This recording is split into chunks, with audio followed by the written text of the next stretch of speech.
Good evening और आप सभी का वेलकम है। एक बार जल्दी से कंफर्म कर दीजिए, क्या आप सभी को ऑडियो वीडियो ठीक है, ऑडिबल है, विजिबल है प्रॉपर्ली आप सभी को। हम आपको प्रिपरेशन करवा रहे हैं आरबीडब्ल्यूएम की, retail banking and wealth management की हम आपको तैयारी करवा रहे हैं। और आरबीडब्ल्यूएम में टारगेट है कि आपको अभी जो एग्जाम होगा आपका मई 2024 में, उसमें आपको कम से कम 60 प्लस मार्क्स लेकर आने हैं आरबीडब्ल्यूएम में। अगर आप आरबीडब्ल्यू में 60 प्लस मार्क्स लेकर आते हैं तो ये सब्जेक्ट आपके अदर सब्जेक्ट को भी सपोर्ट करेगा पास करने में, और इससे आपका जीआईबी के exam first attempt single attempt में क्लियर हो जाएगा। और इसके लिए आपको कॉन्सेप्ट क्लियरिटी के ऊपर बहुत फोकस करना पड़ेगा, कॉन्सेप्ट क्लियरिटी के ऊपर बहुत ध्यान देना पड़ेगा। और यहां पर अगर आपके पास में जीआईबी का महापैक 2.0 है तो जीआईबी के महापैक 2.0 में हम आपको लगातार क्लासेस प्रोवाइड कर रहे हैं, और वहां पर हमारा मेन फोकस है concept is power, concept clarity के ऊपर। अगर आप जीआईबी के महापैक 2.0 में आज एनरोलमेंट करते हैं तो आज से ही आपको आरबीडब्ल्यूएम की लाइव क्लासेस मिलनी शुरू हो जाएंगी। और इसके साथ साथ अगर आपके पास में शपथ जीआईबी में 2024 वाला बैच है तो उसमें 10th ऑफ जैन से आपको एएफएम की लेक्चर नंबर 1 से जो क्लासेस हैं वो मिलनी स्टार्ट हो जाएंगी। और आरबीडब्ल्यूएम की जो क्लासेस हैं वो आप आज से ही उसमें अटेंड कर सकते हैं। जिस टॉपिक के बारे में हम डिस्कस करेंगे, जिसके मैं क्वेश्चंस आपको प्रोवाइड करने वाला हूं, उसका नाम है इंपोर्टेंट रिटेल एसेट प्रोडक्ट के बारे में बात करेंगे। ये वाला टॉपिक है जिसके बारे में हमारा डिस्कशन होगा, और यही जो टॉपिक है मैं आपको पेड क्लासेस में करवा रहा हूं, तो वहां पर हमारा कॉन्सेप्ट क्लियरिटी के ऊपर फोकस है। तो आप में से जिन्होंने इस टॉपिक को कवर किया है पेड क्लासेस में, तो यहां पर इसके क्वेश्चंस की प्रैक्टिस कर लीजिए, ठीक है। सारे क्वेश्चंस आपको एग्जाम लेवल के मिलने वाले हैं। जैसे ये क्वेश्चन, ऐसा क्वेश्चन एग्जाम में आया था, अब की बार भी ऐसा क्वेश्चन एग्जाम में पूछा गया था। क्वेश्चन नंबर 1 आपके सामने स्क्रीन पर है। Read the following statements carefully and choose the incorrect ones in relation to the topic stand alone model for retail loan processing. यहां पर हमारे पास में 4 स्टेटमेंट है। स्टेटमेंट 1 कहती है stand alone model for retail loan processing refers to processing of retail loan independently at the branch level. B कहता है, second कहता है यहां पर based on the discretionary power given to the branch head, branch will market the retail loan, process the application and sanction the loan based on the जो eligibility है of the applicants. Third कहता है यहां पर कि जो obtentions of the necessary documents, appraisal of the proposal and sanction of the loan will be done independently at the branch level. उसके बाद में फोर स्टेटमेंट क्या कहती है कि जो वैल्यूएशन है, लीगल ओपिनियन है etcetera, these are obtain branch level through the approved panel valuers and lawyers. तो इसके बारे में जो पॉइंट्स हैं टुमारो, कल की क्लास में हम लोग डिस्कस करेंगे। कल इससे रिलेटेड मैं पॉइंट बताऊंगा आपको, जो प्रोसेसिंग से रिलेटेड है, प्रोसेसिंग को लेकर है यहां पर।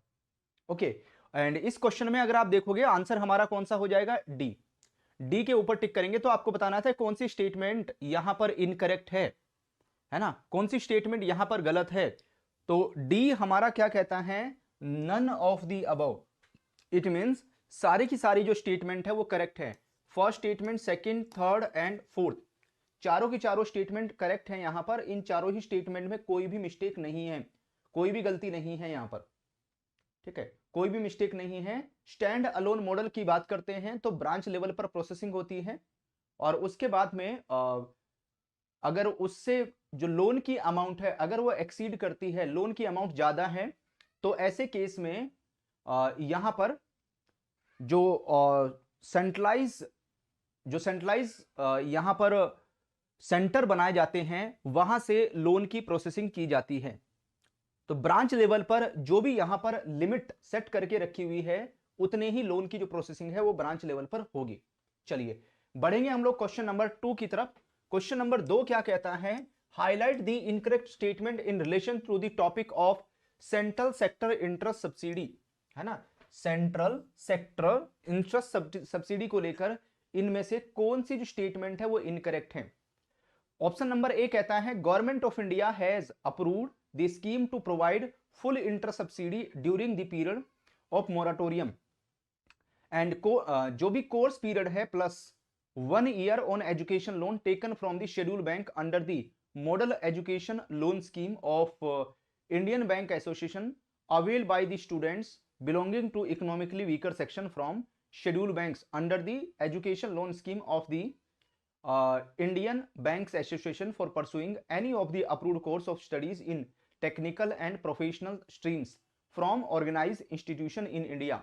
B कहता है benefits of the scheme would be applicable to those students belonging to economically weaker sections with an annual gross parental family income upper limit of 4.5 lakh per year from all the sources. And C कहता है both of the above and D none of the above. तो भाई अगर मैं incorrect statement की बात करूं तो कौन सा है? D, none of the above हो जाएगा। तो पहली स्टेटमेंट भी हमारी एकदम करेक्ट है, यहां पर दूसरी स्टेटमेंट भी करेक्ट है। जो गवर्नमेंट ऑफ इंडिया है, भारत सरकार ने यहां पर अप्रूव किया है किसके लिए? जो सेंट्रल सेक्टर इंटरेस्ट सब्सिडी है, किसके लिए? जो भी स्टूडेंट यहां पर बैंक से लोन लेगा, है ना, बैंक से लोन लेगा तो उसे यहां पर इंटरेस्ट सब्सिडी प्रोवाइड की जाएगी। तो इसके लिए जो model education loan scheme of India है ना, लोन स्कीम जो आईबीए की है वो चल रही है, जो स्टूडेंट्स के लिए है। और ऐसे स्टूडेंट जो ईडब्ल्यूएस इकोनॉमिकली वीकर सेक्शन से बिलोंग करते हैं, है ना, जो स्टूडेंट ईडब्ल्यूएस में आते हैं और उन्होंने अगर किसी शेड्यूल कमर्शियल बैंक से लोन लिया है तो उनको यहां पर इंटरेस्ट में सब्सिडी प्रोवाइड की जाएगी। और जो बेनिफिट है स्कीम्स का ऐसे स्टूडेंट्स को मिलने वाला है जो इकोनॉमिकली वीकर सेक्शन में आते हैं, यानी जिनके एनुअल ग्रोस फैमिली की जो इनकम है वो 4.5 लाख रुपए पर ईयर से कम है ना। सभी सोर्सेस से जो इनकी इनकम है अगर वो उनकी 4.5 लाख रुपए से कम है तो ऐसे स्टूडेंट को ईडब्ल्यूएस में कंसीडर किया जाएगा। तो both the statements are correct, है ना। इससे आपका ये जो टॉपिक है वो भी यहां पर कंप्लीट होते हुए जा रहा है। चलिए आगे बढ़ेंगे क्वेश्चन नंबर 3 की तरफ। Home loans are sanction by banks for the purpose for the banks for the following purpose, है ना। अगर होम लोन को सैंक्शन करने की बात आती है तो होम लोन यहां पर बैंक के द्वारा सैंक्शन किया जाएगा। कौन से पर्पस के लिए? Purchase and construction of house, purchase and construction of flat, purchase of land and construction, additions of the existing house. बताइए इनमें से कौन सा है, किस पर्पस के लिए बैंक की तरफ से लोन सैंक्शन किया जा सकता है? तो ए कहता है 1 ओनली, बी कहता है 2 and 3, सी 1 2 3 एंड डी कहता है 1 2 3 4। तो भाई हमने ये यस्टरडे बात की थी इसको लेकर, ये पॉइंट मैंने आपको क्लास में बताया था इसके बारे में कि बैंक की तरफ से जो लोन है किसी हाउस को परचेज करने के लिए, कंस्ट्रक्शन पर्पस के लिए प्रोवाइड किया जा सकता है, किसी फ्लैट को परचेज या उसका कंस्ट्रक्शन कराने के लिए लोन दिया जा सकता है, या कोई भी यहां पर लैंड या उसका जो कंस्ट्रक्शन कराना है, कोई लैंड परचेज करनी है और लैंड परचेज करके उसके ऊपर कंस्ट्रक्शन कराना है तो उस पर्पस के लिए भी लोन प्रोवाइड कर सकते हैं। और इसके साथ साथ एग्जिस्टिंग हाउस को अगर एक्सटेंड करना है, यहां पर उसका रिनोवेशन करना है तो इसके लिए भी बैंक की तरफ से लोन प्रोवाइड किया जा सकता है। तो आंसर कौन सा हो जाएगा इसमें? इसमें हम यहां पर डी के ऊपर टिक करेंगे। तो चारों ही पर्पज हमारे ठीक है यहां पर। चलिए आते हैं हम लोग क्वेश्चन नंबर 4 में। क्वेश्चन नंबर 4 क्या कहता है? जितने भी ऑटो लोन्स हैं, auto loans are given by banks for the following purpose such as. जो ऑटो लोन है यानी जो कार लोन, व्हीकल लोन हम कस्टमर को प्रोवाइड करते हैं वो इनमें से कौन से पर्पस के लिए लोन दे सकते हैं, इसके बारे में भी आज हम डिस्कस करेंगे। तो आज मैं आपको व्हीकल लोन यानी ऑटो लोन या कार लोन के बारे में बताने वाला हूं, पर्सनल लोन के बारे में बताने वाला हूं और एजुकेशन लोन के बारे में आज हमारा डिस्कशन होगा। ठीक है, चलिए तो इसमें हम किसके ऊपर टिक करेंगे? Purchase of new car, purchase of used car, purchase of two wheelers, purchase of all the above. तो भाई यहां पर अगर कोई व्यक्ति नई कार परचेज करना चाहता है, यूज्ड कार परचेज करना चाहता है, टू व्हीलर परचेज करना चाहता है तो इन तीनों ही पर्पस के लिए बैंक से लोन मिल जाएगा। तो ऐसे केस में हम किसके ऊपर टिक कर देंगे? यहां पर डी के ऊपर टिक करेंगे। डी हमारा करेक्ट आंसर हो जाएगा इस क्वेश्चन को लेकर। ठीक है, नई कार को परचेज करने के लिए या जो यूज्ड कार है उसको परचेज करने के लिए या टू व्हीलर्स इनको परचेज करने के लिए बैंक की तरफ से लोन प्रोवाइड किया जा सकता है, बैंक यहां पर लोन दे सकता है। तो आंसर कौन सा होगा हमारा? Question number 4। क्वेश्चन नंबर 4 के ऊपर वी विल टिक।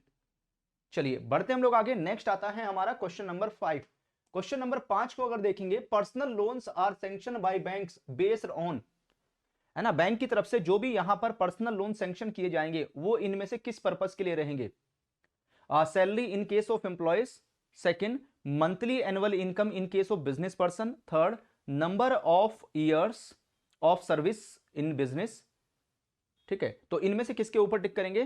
तो भाई यहां पर भी हमारा जो आंसर है वो कौन सा होगा? इसमें हम डी के ऊपर टिक करेंगे, 1 2 3, है ना, यानी तीनों अगर कोई एम्प्लॉय है ना, कोई कोई यहां पर एम्प्लॉयज हैं, ठीक है, अगर कोई सैलरीड एम्प्लॉय है वो भी यहां पर पर्सनल लोन के लिए एलिजिबल है, लेकिन उसकी जो मंथली या एनुअल इनकम अगर किसी बिजनेस पर्सन के पास में आ रही है तो वो भी एलिजिबल हो जाएगा। एंड जो सर्विस एंड इन बिजनेस है, नंबर ऑफ ईयर्स कितना, कम से कम 3 साल होना चाहिए यहां पर, 3 इयर्स नंबर ऑफ सर्विसेज या बिजनेस में काम करते हुए हो जाना चाहिए। तो तीनों ही क्राइटेरिया यहां पर फुलफिल करने पड़ेंगे अगर किसी व्यक्ति को पर्सनल लोन चाहिए यहां पर। चलिए आगे बढ़ेंगे, क्वेश्चन नंबर 6 क्या कहता है, क्वेश्चन नंबर 6 को देखिए, है ना, ये क्वेश्चन भी एक अच्छा क्वेश्चन है अगर आप इस क्वेश्चन को देखेंगे।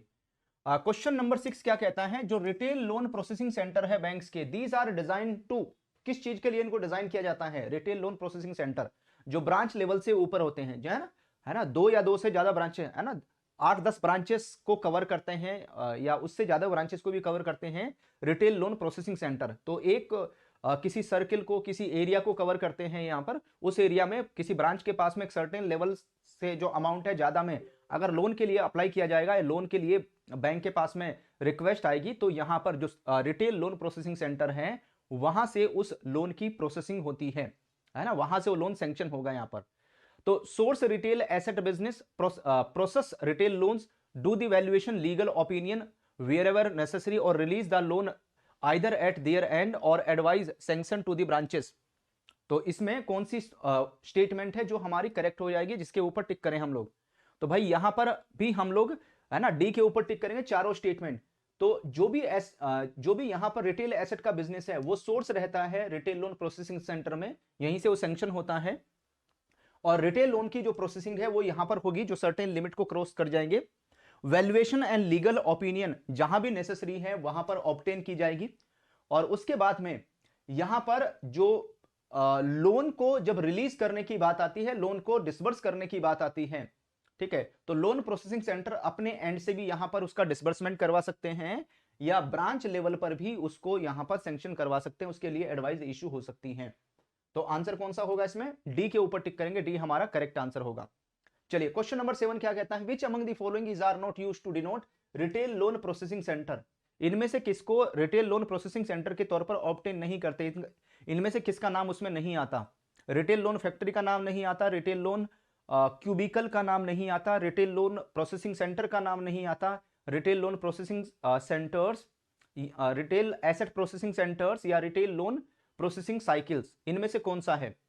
तो भाई इसमें हम किसके ऊपर टिक करेंगे, ए के ऊपर, सेकंड नंबर यानी रिटेल लोन क्यूबिकल, ये नहीं होता, रिटेल लोन फैक्ट्री के नाम से जाना जाता है, और रिटेल लोन प्रोसेसिंग साइकिल ये भी नहीं होता है, this is also not available. Retail loan processing centre भी इनको कहते हैं, रिटेल एसेट प्रोसेसिंग सेंटर भी इनको कहते हैं, है ना, लेकिन ये सेकंड और फिफ्थ नंबर उसमें नहीं आएगा। चलिए एक और क्वेश्चन दिखाता हूं आपको मैं, क्वेश्चन नंबर 8। इस क्वेश्चन को देखिए, यहां पर 4 स्टेटमेंट है, ऐसे क्वेश्चन स्टेटमेंट बेस्ड क्वेश्चन बहुत आ रहे हैं आजकल एग्जाम में। तो ये एजुकेशन लोन से रिलेटेड है, highlight which of the following statement जो एजुकेशन लोन से रिलेटेड ट्रू है। ध्यान रखना क्वेश्चन आपसे पॉजिटिव फॉर्म में पूछा गया है, क्वेश्चन पॉजिटिव फॉर्म में है, आपको बताना है इन चारों में से कौन सी जो स्टेटमेंट है वो एकदम करेक्ट रहेगी यहां पर। तो अगर आप स्टेटमेंट 1 देखेंगे, स्टेटमेंट 1 क्या कहती है यहां पर, India has got biggest advantage as regard to population and comprises of a good percentage of youth who will take our country forward, the make it as a superpower. Second, this advantage which our country enjoy is called designated dividends. Education is the important tool for the empower youth. उसके बाद में bank particularly public sector bank follow this scheme। तो यहां पर हम किसके ऊपर टिक करेंगे, है ना, 1, 3, 4, है ना, हमारी जो स्टेटमेंट है 1 सही है, 3 सही है, 4 सही है यहां पर, ठीक है।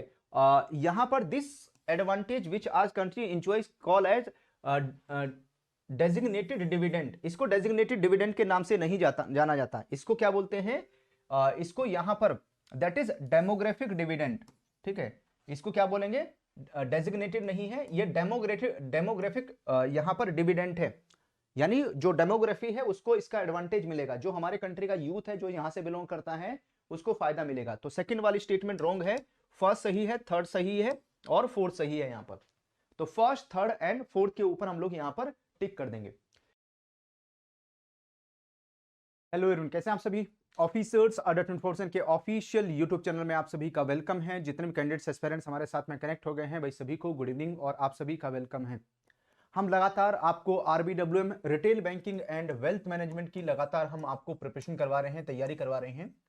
और एक टॉपिक के बारे में हमने यस्टरडे भी डिस्कस किया था और इस टॉपिक का नाम है इंपोर्टेंट रिटेल एसेट प्रोडक्ट। इसके क्वेश्चंस मैंने आपको कल भी कराए थे और आज भी मैं इसके क्वेश्चन कराने वाला हूं। तो आज हम इसका डिस्कस करेंगे पार्ट 2, है ना। आज हम इसका पार्ट 2 डिस्कस करने वाले हैं। एंड आरबीडब्ल्यूएम की जो पेड क्लासेस चल रही हैं, अगर आपके पास में जीआईबी का महापैक 2.0 है, जो लेटेस्ट वर्जन है, जिसमें mini marathon class, full fledge marathon classes का बेनिफिट भी आपको मिलता है, तो वहां पर भी हम आपको यही टॉपिक कवर करा रहे हैं, इसी टॉपिक का डिस्कशन चल रहे हैं। इसी से रिलेटेड क्वेश्चंस की प्रैक्टिस हम यहां पर करने वाले हैं, सो दैट आपकी जो प्रिपरेशन है वो एकदम परफेक्ट हो और इसके साथ में एकदम अलाइन रहे प्रिपरेशन। तो प्रिपरेशन आपकी जितनी परफेक्ट होगी, जीआईबी के एग्जाम को पास करना उतना ही आसान हो जाएगा आप सभी के लिए। चलिए, मैंने आपको एक टॉपिक कवर कराया था जिसका नाम है होम लोन। तो हमने होम लोन को लेकर बात की थी, हमने व्हीकल लोन को लेकर बात की, हमने पर्सनल लोन को लेकर बात की। एंड आज हमारा जो डिस्कशन है वो किसको लेकर है, आज हम एजुकेशन लोन के बारे में बात करेंगे और एजुकेशन लोन से रिलेटेड जो क्वेश्चंस है उसकी प्रैक्टिस भी करेंगे। ओके, चलिए स्टार्ट करते हैं। क्वेश्चन है, केस स्टडी टाइप क्वेश्चन है होम लोन का। ये क्वेश्चन क्या कहता है, mister A need a home loan and applied ₹25 lakh, 25 lakh रुपए के home loan with domestic bank and bank sanction ₹25 lakh home loan to mister A. It is payable in 240 months at rate of interest 8.5% per annum। 8.5% का rate of interest यहां पर लगेगा and 240 महीने 240 months में ये payable है यहां पर। तो आपको बताना है यहां पर क्वेश्चन नंबर 1। तो मैंने आपको आरबीडब्ल्यू में कहा था retail banking and wealth management में ईएमआई कैलकुलेट करना आपको आना चाहिए, है ना।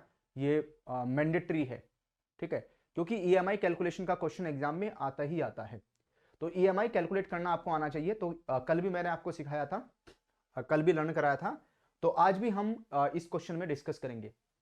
ओके, तो जब व्हीकल लोन वाली मैंने आपको केस स्टडी कराई थी तो वहां पर भी ईएमआई कैलकुलेट करना हमने सीखा था, तो यहां पर भी हम ईएमआई कैलकुलेट करेंगे। तो होम लोन में भी ईएमआई कस्टमर को पे करनी है। तो बताइए मिस्टर ए को कितनी ईएमआई का पेमेंट यहां पर करना होगा, मिस्टर ए को कितनी जो ईएमआई है उसका पेमेंट करना होगा इस होम लोन में। तो इसके लिए सबसे पहली बात तो आपको इसका फॉर्मूला पता होना चाहिए कि ईएमआई को कैलकुलेट करने का फॉर्मूला क्या है यहां पर। तो ईएमआई को कैलकुलेट करने के लिए सिंपली जो इस्तेमाल होता है वो है पी का मतलब है प्रिंसिपल अमाउंट को मल्टीप्लाई करेंगे आर से, मल्टीप्लाई 1 प्लस आर की पावर एन, है ना। 1 प्लस आर की पावर एन को हम डिवाइड करेंगे यहां पर 1 प्लस आर की पावर एन और यहां पर -1 हो जाएगा, ठीक है। तो this is the formula to calculate EMI. ये ईएमआई को कैलकुलेट करना आपको आना चाहिए। अगर हम पी की बात करते हैं यहां पर, पी प्रिंसिपल अमाउंट हो जाएगा, यानी लोन की अमाउंट हो जाएगी यहां पर। उसके बाद में आर का मतलब है रेट ऑफ इंटरेस्ट यहां पर, और रेट ऑफ इंटरेस्ट कितना है 8.5% का। और इसका जब हम परसेंटेज हटाएंगे, परसेंटेज हटाने के लिए इसको 100 से डिवाइड करेंगे, तो जब इसको 100 से डिवाइड करेंगे तो ये हो जाएगा 0.085। अब ये per annum rate of interest है और ईएमआई का पेमेंट होता है मंथली बेसिस पर, तो हम इसको क्या करेंगे मंथली बेसिस पर कन्वर्ट कर लेंगे। अब ये एनुअल बेसिस पर है, इसको मंथ में कन्वर्ट करने के लिए 12 से डिवाइड करना पड़ेगा, क्योंकि एक साल में 12 महीने होते हैं। तो हम इसको क्या करेंगे यहां पर 12 से डिवाइड कर देंगे। तो जब इसको हम 12 से डिवाइड करेंगे तो इसकी जो वैल्यू है हमारे पास में वो आएगी 0.007083, ठीक है। ये वैल्यू हमारे पास यहां पर कैलकुलेट होकर आ जाएगी।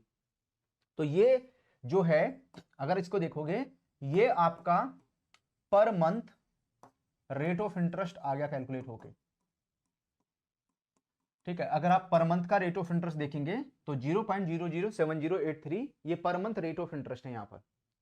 वहीं पर अगर आप देखोगे एन क्या है, N is tenure in number of months. तो नंबर ऑफ मंथ्स में यहां पर आ जाएगा हमारा टेन्योर, समय, यानी कितनी ईएमआई में भुगतान करना है, कितनी ईएमआई में पेमेंट करना है। तो आप देख रहे हैं यहां पर है 240 मंथ्स, 240 महीने, ठीक है। 240 ईएमआई में पेमेंट करना है, 240 महीने में पेमेंट करना है। तो चलिए सब कुछ हमारे पास में है। पी लोन अमाउंट भी हमारे पास में है, हमारे पास में रेट ऑफ इंटरेस्ट भी है, हमारे पास में यहां पर नंबर है ना, tenure in number of months वो भी है हमारे पास में। चलिए फॉर्मूले में पुट करते चले जाइए। तो पी लोन की अमाउंट कितनी है, क्वेश्चन में दी गई है 25 लाख रुपए की है ना। मल्टीप्लाई हमारा आर हो जाएगा, और आर क्या होगा, आर है हमारा रेट ऑफ इंटरेस्ट, और रेट ऑफ इंटरेस्ट आ जाएगा 0.007083। उसके बाद में 1 प्लस 0.007083 यानी 1 प्लस आर की पावर एन, एन है हमारा 240 240 महीने।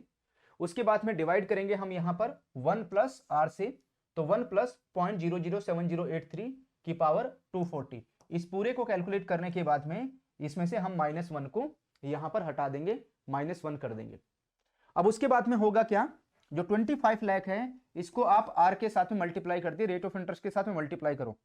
तो जब आप इसको यहां पर 25 लाख को इसके साथ में मल्टीप्लाई करोगे तो इसकी वैल्यू आ जाएगी 17,707.5। उसके बाद में यहां पर देखेंगे 1.007083 की पावर 240। अब इसको हम कैलकुलेटर की हेल्प से, है ना, कैलकुलेटर की मदद से हम इसको, इसकी वैल्यू निकाल लेंगे। इसकी वैल्यू आ जाएगी 5.44061।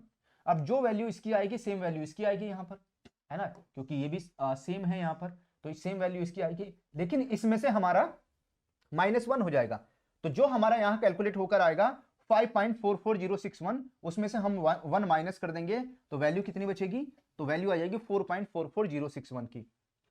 अब उसके बाद में इस वैल्यू को हम इस अमाउंट के साथ में यहां पर मल्टीप्लाई करेंगे और इससे डिवाइड कर देंगे।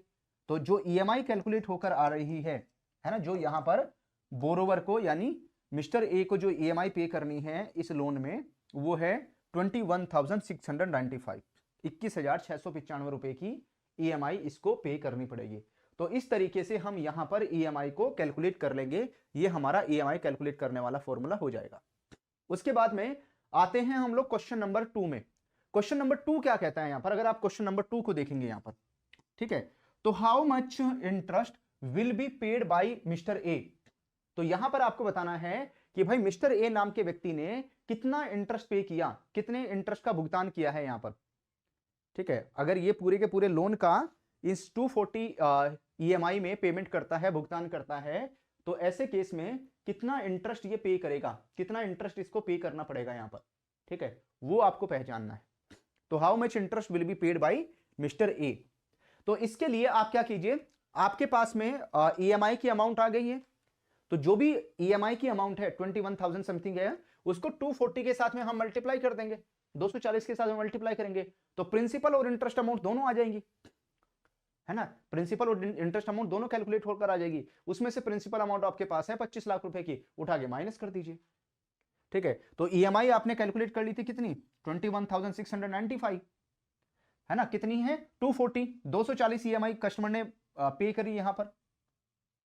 ओके, अब आप क्या करेंगे, 240 को 240 जो ईएमआई है उसको पर ईएमआई के हिसाब से मल्टीप्लाई करेंगे, तो टोटल प्रिंसिपल और इंटरेस्ट अमाउंट हमारा कैलकुलेट होकर आ रहा है 52,06,800, 52,06,800। अब इसमें से 25 लाख माइनस कर दो, क्योंकि जो लोन की अमाउंट है यानी प्रिंसिपल जो अमाउंट है वो 25 लाख की है। इसमें से जब माइनस करोगे तो रिमेनिंग कितना है यहां पर, तो रिमेनिंग है यहां पर 27,06,800, 27,06,000 जो 800 है वो आपका कैलकुलेट होकर आ रहा है यहां पर, है ना। ये जो कैलकुलेट होकर आ रहा है ये क्या है, ये है यहां पर इंटरेस्ट अमाउंट, यानी कस्टमर को 25 लाख रुपए के ऊपर 27,06,800 का इंटरेस्ट यहां पर पे करना पड़ेगा, जब वो सारी ईएमआई पे कर देगा यहां पर।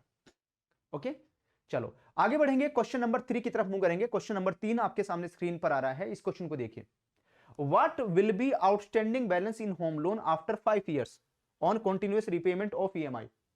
तो आपको बोला गया है कि अगर ये कस्टमर लगातार 5 साल तक अपने लोन की ईएमआई पे करता जाता है, लगातार अगर इसने 5 साल तक अपने लोन की ईएमआई का पेमेंट कर दिया, कंटिन्यूअस यहां पर रीपेमेंट किया, तो अब आप बताइए इसके अकाउंट में जो आउटस्टैंडिंग बैलेंस है, यानी जो प्रिंसिपल अमाउंट का जो आउटस्टैंडिंग बैलेंस है वो कितना रहेगा इसके अकाउंट में, है ना, वो आपको यहां पर कैलकुलेट करके बताना है। ठीक है, वो यहां पर कैलकुलेशंस कीजिए। चलिए, तो इसके लिए हम क्या करेंगे, यहां पर सबसे पहले देख लेंगे कि 5 साल में उसने कितनी अमाउंट की ईएमआई पे की। तो इसके लिए जो वैल्यू जो हम यहां पर कैलकुलेट करेंगे, तो future value equal to present value 1 plus are की power n minus a multiply 1 plus are की पावर एन माइनस 1 और डिवाइडेड बाई आर। यहां पर तो एनओटी वाला फॉर्मूला इस्तेमाल कर लेंगे यहां पर। तो प्रेजेंट जो वैल्यू है वो कितनी है, यहां पर 25 लाख रुपए की जो लोन की अमाउंट है यहां पर, और जो ईएमआई है उसको ए से रिप्रेजेंट कर रहे हैं 21,695 रुपीज की यहां पर जो ईएमआई है वो पे कर रहा है। तो कितने 5 साल तक ईएमआई पे कर चुका है वो। 5 साल ईएमआई पे करने का मतलब है कि उसने हर महीने ईएमआई पे की होगी, तो 5 साल में इट मींस वो 60 ईएमआई पे कर चुका है, 60 ईएमआई पे कर चुका है यहां पर। और जो रेट ऑफ इंटरेस्ट है वो कितना 8.5% का है। तो यहां पर अगर आप पर मंथ के हिसाब से रेट ऑफ इंटरेस्ट देखेंगे तो 0.007083 आ जाएगा। अब क्या करेंगे, हमारे पास में यहां पर है ना प्रेजेंट वैल्यू भी है, उसके बाद में हमारे पास आर भी है, हमारे पास एन भी है, हमारे पास ए भी है, यहां पर सबको पुट कर दो। तो जो पीवी है 25 लाख आ जाएगा, है ना, 1 प्लस आर, तो 1 आर ये हमारा यहां पर ये आर है, तो 1 प्लस आर आ जाएगा की पावर 60। 60 क्यों लिखा है यहां पर, क्योंकि उसने 60 ईएमआई पे कर दी है, 60 ईएमआई पे कर दी उसने। ठीक है, उसके बाद में माइनस 21,695 ये ईएमआई की अमाउंट है, ये ईएमआई आ गया। 1 प्लस आर जो का तो आ जाएगा, और एन यहां पर हमारा 60 हो जाएगा। और इस पूरे को कैलकुलेट करेंगे, इस पूरे को कैलकुलेट करने के बाद में तब यहां पर -1 होगा और डिवाइड कर देंगे आर से। तो जब हम इसको कैलकुलेट करेंगे तो हमारे पास में जो 38,18,175 में से 16,15,010 जो है उसको माइनस करेंगे, और यहां पर जो वैल्यू है वो कैलकुलेट होकर आएगी कितनी 22,03,164। यानी इस कस्टमर के अकाउंट में जो आउटस्टैंडिंग बैलेंस है 5 साल के बाद में, है ना, वो कितना है 22,03,164 रुपए का। ऐसा क्यों है ना, 5 साल में अब अगर आप देखोगे लगभग 25 लाख में से 3 लाख ही प्रिंसिपल की अमाउंट कम हुई है, क्योंकि स्टार्टिंग में जब कस्टमर की ईएमआई बनती है तो उसमें इंटरेस्ट की अमाउंट ज्यादा रहती है, प्रिंसिपल अमाउंट बहुत कम रहता है। समय के साथ साथ प्रिंसिपल अमाउंट इंक्रीज होता चला जाता है, इंटरेस्ट अमाउंट कम होता चला जाता है। इसलिए यहां पर पहले 5 साल में कुछ ज्यादा फर्क इसमें नहीं पड़ा है प्रिंसिपल अमाउंट के ऊपर। ठीक है, यहां पर जो कस्टमर है, कस्टमर ने बहुत सारा इंटरेस्ट पे किया है, इंटरेस्ट का भुगतान कस्टमर की तरफ से हुआ है इसमें। ओके, चलिए, ये था कि 5 साल के बाद में आउटस्टैंडिंग अमाउंट कितनी है, ये आउटस्टैंडिंग अमाउंट आ गया कस्टमर के अकाउंट में। अब इसी से एक क्वेश्चन और पूछा गया। क्या क्वेश्चन, कि भाई 5 साल के बाद में जब हम कस्टमर के अकाउंट में आउटस्टैंडिंग अमाउंट देखते हैं तो 22 लाख समथिंग हमें अमाउंट मिली।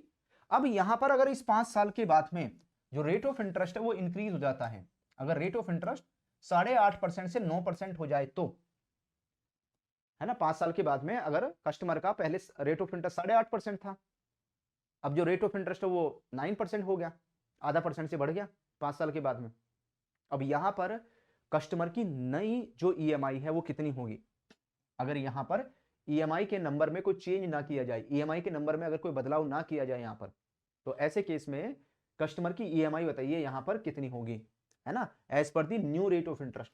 तो पहले तो वो 8.5% के हिसाब से ईएमआई थी, लेकिन अब रेट ऑफ इंटरेस्ट क्या हो गया 9%। अब 9% के हिसाब से आपको ईएमआई बतानी है।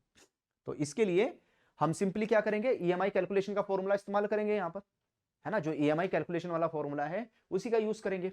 तो ईएमआई कैलकुलेट करने के लिए P multiply r 1 plus are की power n and 1 plus are की पावर n माइनस 1, वही सेम फॉर्मूला, इसको तो आप एकदम, है ना, अपने दिमाग में सेट कर लीजिए, क्योंकि इसी के हिसाब से आपको सारी जो कैलकुलेशंस हैं वो यहां पर करनी है। अब यहां पर अगर आप 5 साल के बाद देखोगे कस्टमर के अकाउंट में आउटस्टैंडिंग बैलेंस कितना है, अभी प्रीवियस क्वेश्चन में हमने कैलकुलेट किया था 22,03,164, ये आउटस्टैंडिंग बैलेंस है यहां पर, जिसके ऊपर 9% का रेट ऑफ इंटरेस्ट लगेगा। अब 9% जो रेट ऑफ इंटरेस्ट है वो per annum rate of interest है, इसको क्या करेंगे यहां पर मंथली बेसिस पर कन्वर्ट कर लेंगे। ठीक है, तो 9% को क्या लिख लेंगे 0.09, 9% को क्या लिखेंगे 0.09, और 0.09 को हम 12 से डिवाइड करेंगे तो वैल्यू कितनी आएगी, तो यहां पर जो पर मंथ रेट ऑफ इंटरेस्ट है दैट इज 0.0075। ठीक है, ये आ जाएगा हमारे पास में, और 240 में से 240 में से 60 ईएमआई पे कर चुका है वो, यानी अभी जो रिमेनिंग ईएमआई है वो कितनी है, 180 मंथ्स की है। 180 जो EMI है वो अभी पेंडिंग चल रही है। और अगर यहां पर आप रिमेनिंग टाइम पीरियड की बात करोगे तो दैट विल बी 15 ईयर्स, 15 साल का यहां पर रिमेनिंग टाइम पीरियड आ जाएगा। तो चलिए, अब हमारे पास में एन भी है, आर भी है और पी भी है, सब कुछ है, उठा के फॉर्मूले में रख देते हैं। तो पी जो अमाउंट है कितनी है रिमेनिंग, 22,03,164, पी आ जाएगा। Rate of interest per month 0.075 है ना, 0.075, ये नया रेट ऑफ इंटरेस्ट 9% के हिसाब से, पर एनम के हिसाब से। 1 प्लस आर, तो 1.0075 की पावर 180 डिवाइडेड बाई 1.0075 की पावर 180 और माइनस यहां पर 1 हो जाएगा। ठीक है, तो ये हम यहां पर कैलकुलेशन कर लेंगे। अब उसके बाद में अगर आप देखोगे यहां पर, है ना, एक तो इसकी वैल्यू यहां पर कैलकुलेट करेंगे, है ना, एक तो इसकी वैल्यू निकालेंगे, इसको आपस में मल्टीप्लाई कर देंगे। तो जब इसको आपस में मल्टीप्लाई करेंगे तो ये आ जाएगा 16,523.73, और कैलकुलेटर की हेल्प से 1.0075 की पावर 180 को कैलकुलेट कर लेंगे, है ना, और इसकी वैल्यू कितनी आएगी, 3.8380, और यहां पर भी सेम वैल्यू आएगी कैलकुलेट होकर, है ना, 3.8380, और उसमें से हम क्या करेंगे, 1 को माइनस कर देंगे, तो वैल्यू कितनी आएगी, 2.8380। अब इन दोनों को जब हम आपस में मल्टीप्लाई करेंगे और इससे डिवाइड करेंगे तो इसकी वैल्यू आएगी यहां पर 22,346। यानी अगर आप देखोगे जो कस्टमर की नई EMI है ना, कस्टमर की जो नई EMI है, वो नई EMI कस्टमर की कितनी बन गई, 22,346, 22,346 रुपए कस्टमर की EMI। तो पहले 21,600 समथिंग थी, अब वहां पर EMI बढ़ गई, क्यों, क्योंकि रेट ऑफ इंटरेस्ट आधा % से इंक्रीज हो गए यहां पर। इस तरीके से हम इसको कैलकुलेट कर लेंगे यहां पर। चलिए, इस केस स्टडी का लास्ट क्वेश्चन आपके सामने स्क्रीन पर है, इसको देखिए और इसका आंसर बताइए मुझे। ये क्वेश्चन क्या कहता है, question number 5, if house hold income of mister A, अगर यहां पर जो मिस्टर ए नाम का व्यक्ति है उसकी अगर आप हाउस होल्ड इनकम को देखेंगे, अगर उसकी house hold income 8 lakh rupees है, हाउस होल्ड इनकम कितनी है उसकी, 8 लाख रुपए, एंड जो कारपेट एरिया है जो उसने परचेज किया है कितने का, 150 स्क्वायर मीटर्स का, 150 मीटर स्क्वायर मीटर का उसने कारपेट एरिया वाला जो घर है वो परचेज किया है। और जो मिस्टर ए है उसने प्रधानमंत्री Awas Yojana credit linked saving scheme subsidy scheme, है ना, क्रेडिट लिंक सब्सिडी स्कीम के लिए अप्लाई किया है। तो इस कस्टमर को, मिस्टर ए को, आप इनमें से कौन से ग्रुप में रखेंगे, इसको यहां पर LIG लो इनकम ग्रुप में रखा जाएगा, है ना, EWS इकोनॉमिक वीकर सेक्शन में इसको रखेंगे, या MIG 1 मिडिल इनकम ग्रुप में इसको यहां पर रखा जाएगा। इसमें हम कहां पर टिक करें,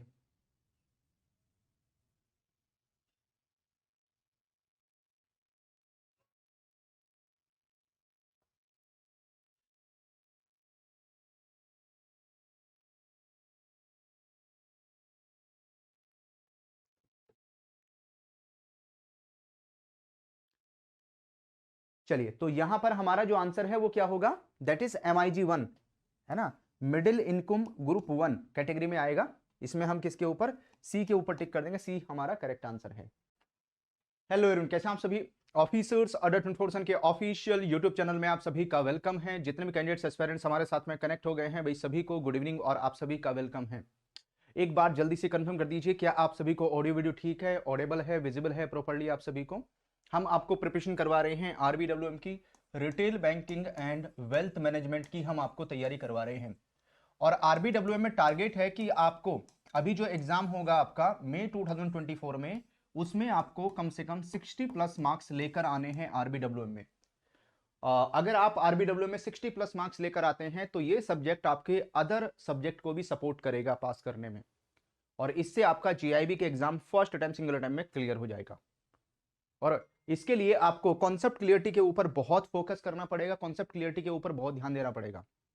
और यहां पर अगर आपके पास में GIB का महापैक 2.0 है तो GIB के महापैक 2.0 में हम आपको लगातार क्लासेस प्रोवाइड कर रहे हैं, और वहां पर हमारा मेन फोकस है concept is power, concept clarity के ऊपर।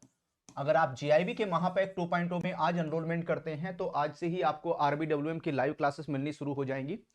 और इसके साथ साथ अगर आपके पास में शपथ GIB में 2024 वाला बैच है तो उसमें 10th ऑफ जैन से आपको AFM के लेक्चर नंबर 1 से जो क्लासेस हैं वो मिलनी स्टार्ट हो जाएंगी और RBWM की जो क्लासेस हैं वो आप आज से ही उसमें अटेंड कर सकते हैं। जिस टॉपिक के बारे में हम डिस्कस करेंगे, जिसके मैं क्वेश्चंस आपको प्रोवाइड करने वाला हूं, उसका नाम है इंपोर्टेंट रिटेल एसेट प्रोडक्ट के बारे में बात करेंगे। ये वाला टॉपिक है जिसके बारे में हमारा डिस्कशन होगा और यही जो टॉपिक है मैं आपको पेड क्लासेस में करवा रहा हूं, तो वहां पर हमारा कॉन्सेप्ट क्लियरिटी के ऊपर फोकस है। तो आप में से जिन्होंने इस टॉपिक को कवर किया है पेड क्लासेस में, तो यहां पर इसके क्वेश्चंस की प्रैक्टिस कर लीजिए, ठीक है। सारे क्वेश्चंस आपको एग्जाम लेवल के मिलने वाले हैं। जैसे ये क्वेश्चन, ऐसा क्वेश्चन एग्जाम में आया था, अब की बार भी ऐसा क्वेश्चन एग्जाम में पूछा गया था। क्वेश्चन नंबर 1 आपके सामने स्क्रीन पर है। Read the following statements carefully and choose the incorrect ones in relation to the topic stand alone model for retail loan processing.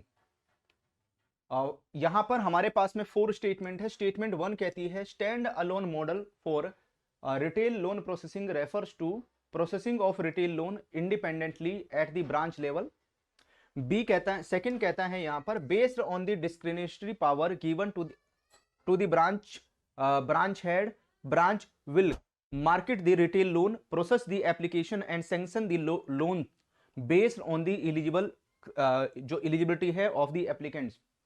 Third कहता है यहां पर कि जो obtentions of the necessary documents, appraisal of the proposal and sanction of the loan will be done independently at the branch level। उसके बाद में four statement क्या कहती है कि जो वैल्यूएशन है, लीगल ओपिनियन है etcetera, these are obtain branch level through the approved panel valuers and lawyers. तो इसके बारे में जो पॉइंट्स हैं टुमारो, कल की क्लास में हम लोग डिस्कस करेंगे। कल इससे रिलेटेड मैं पॉइंट बताऊंगा आपको जो प्रोसेसिंग से रिलेटेड है, प्रोसेसिंग को लेकर है यहां पर, ओके। एंड इस क्वेश्चन में अगर आप देखोगे आंसर हमारा कौन सा हो जाएगा, डी के ऊपर टिक करेंगे। तो आपको बताना था कौन सी स्टेटमेंट यहां पर इनकरेक्ट है ना, कौन सी स्टेटमेंट यहां पर गलत है। तो डी हमारा क्या कहता है, none of the above. It means सारी की सारी जो स्टेटमेंट है वो करेक्ट है। First statement, second, third and fourth, चारों की चारों स्टेटमेंट करेक्ट है यहां पर। इन चारों ही स्टेटमेंट में कोई भी मिस्टेक नहीं है, कोई भी गलती नहीं है यहां पर, ठीक है, कोई भी मिस्टेक नहीं है। स्टैंड अलोन मॉडल की बात करते हैं तो ब्रांच लेवल पर प्रोसेसिंग होती है और उसके बाद में अगर उससे जो लोन की अमाउंट है अगर वो एक्सीड करती है, लोन की अमाउंट ज्यादा है, तो ऐसे केस में यहां पर जो सेंट्रलाइज यहां पर सेंटर बनाए जाते हैं वहां से लोन की प्रोसेसिंग की जाती है। तो ब्रांच लेवल पर जो भी यहां पर लिमिट सेट करके रखी हुई है उतने ही लोन की जो प्रोसेसिंग है वो ब्रांच लेवल पर होगी। चलिए बढ़ेंगे हम लोग क्वेश्चन नंबर 2 की तरफ। क्वेश्चन नंबर 2 क्या कहता है, highlight the incorrect statement in relation to the topic of central sector interest subsidy, है ना। सेंट्रल सेक्टर इंटरेस्ट सब्सिडी को लेकर इनमें से कौन सी जो स्टेटमेंट है वो इनकरेक्ट है।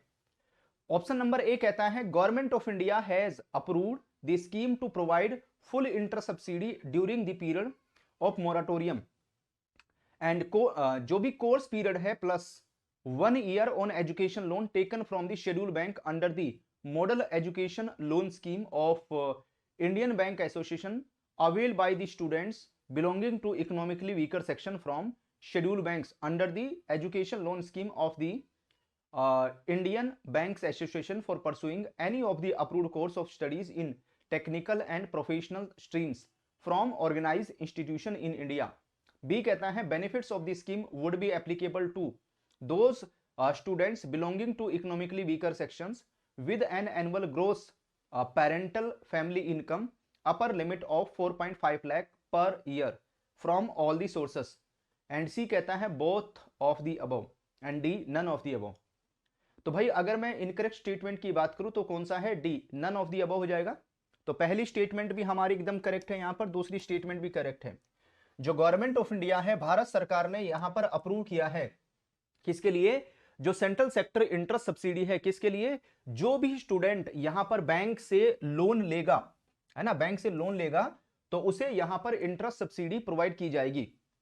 तो इसके लिए जो model education loan scheme of India, है ना, लोन स्कीम जो IBA की है वो चल रही है, जो स्टूडेंट्स के लिए है। और ऐसे स्टूडेंट जो EWS इकोनॉमिकली वीकर सेक्शन से बिलोंग करते हैं, है ना, जो स्टूडेंट EWS में आते हैं और उन्होंने अगर किसी शेड्यूल कमर्शियल बैंक से लोन लिया है तो उनको यहां पर इंटरेस्ट में सब्सिडी प्रोवाइड की जाएगी। और जो बेनिफिट है स्कीम्स का ऐसे स्टूडेंट्स को मिलने वाला है जो इकोनॉमिकली वीकर सेक्शन में आते हैं, यानी जिनके एनुअल ग्रोस फैमिली की जो इनकम है वो 4.5 लाख रुपए पर ईयर से कम है ना। सभी सोर्सेज से जो इनकी इनकम है अगर वो उनकी 4.5 लाख रुपए से कम है तो ऐसे स्टूडेंट को ईडब्ल्यूएस में कंसीडर किया जाएगा। तो both the statements are correct, है ना। इससे आपका ये जो टॉपिक है वो भी यहां पर कंप्लीट होते हुए जा रहा है। चलिए आगे बढ़ेंगे क्वेश्चन नंबर 3 की तरफ। Home loans are sanction by banks for the purpose for the banks for the following purpose, है ना। अगर होम लोन को सैंक्शन करने की बात आती है तो होम लोन यहां पर बैंक के द्वारा सैंक्शन किया जाएगा कौन से पर्पस के लिए? Purchase and construction of house, purchase and construction of flat, purchase of land and construction, additions of the existing house. बताइए इनमें से कौन सा है, किस पर्पस के लिए बैंक की तरफ से लोन सैंक्शन किया जा सकता है? तो ए कहता है 1 ओनली, बी कहता है 2 एंड 3, सी 1 2 3 एंड डी कहता है 1 2 3 4।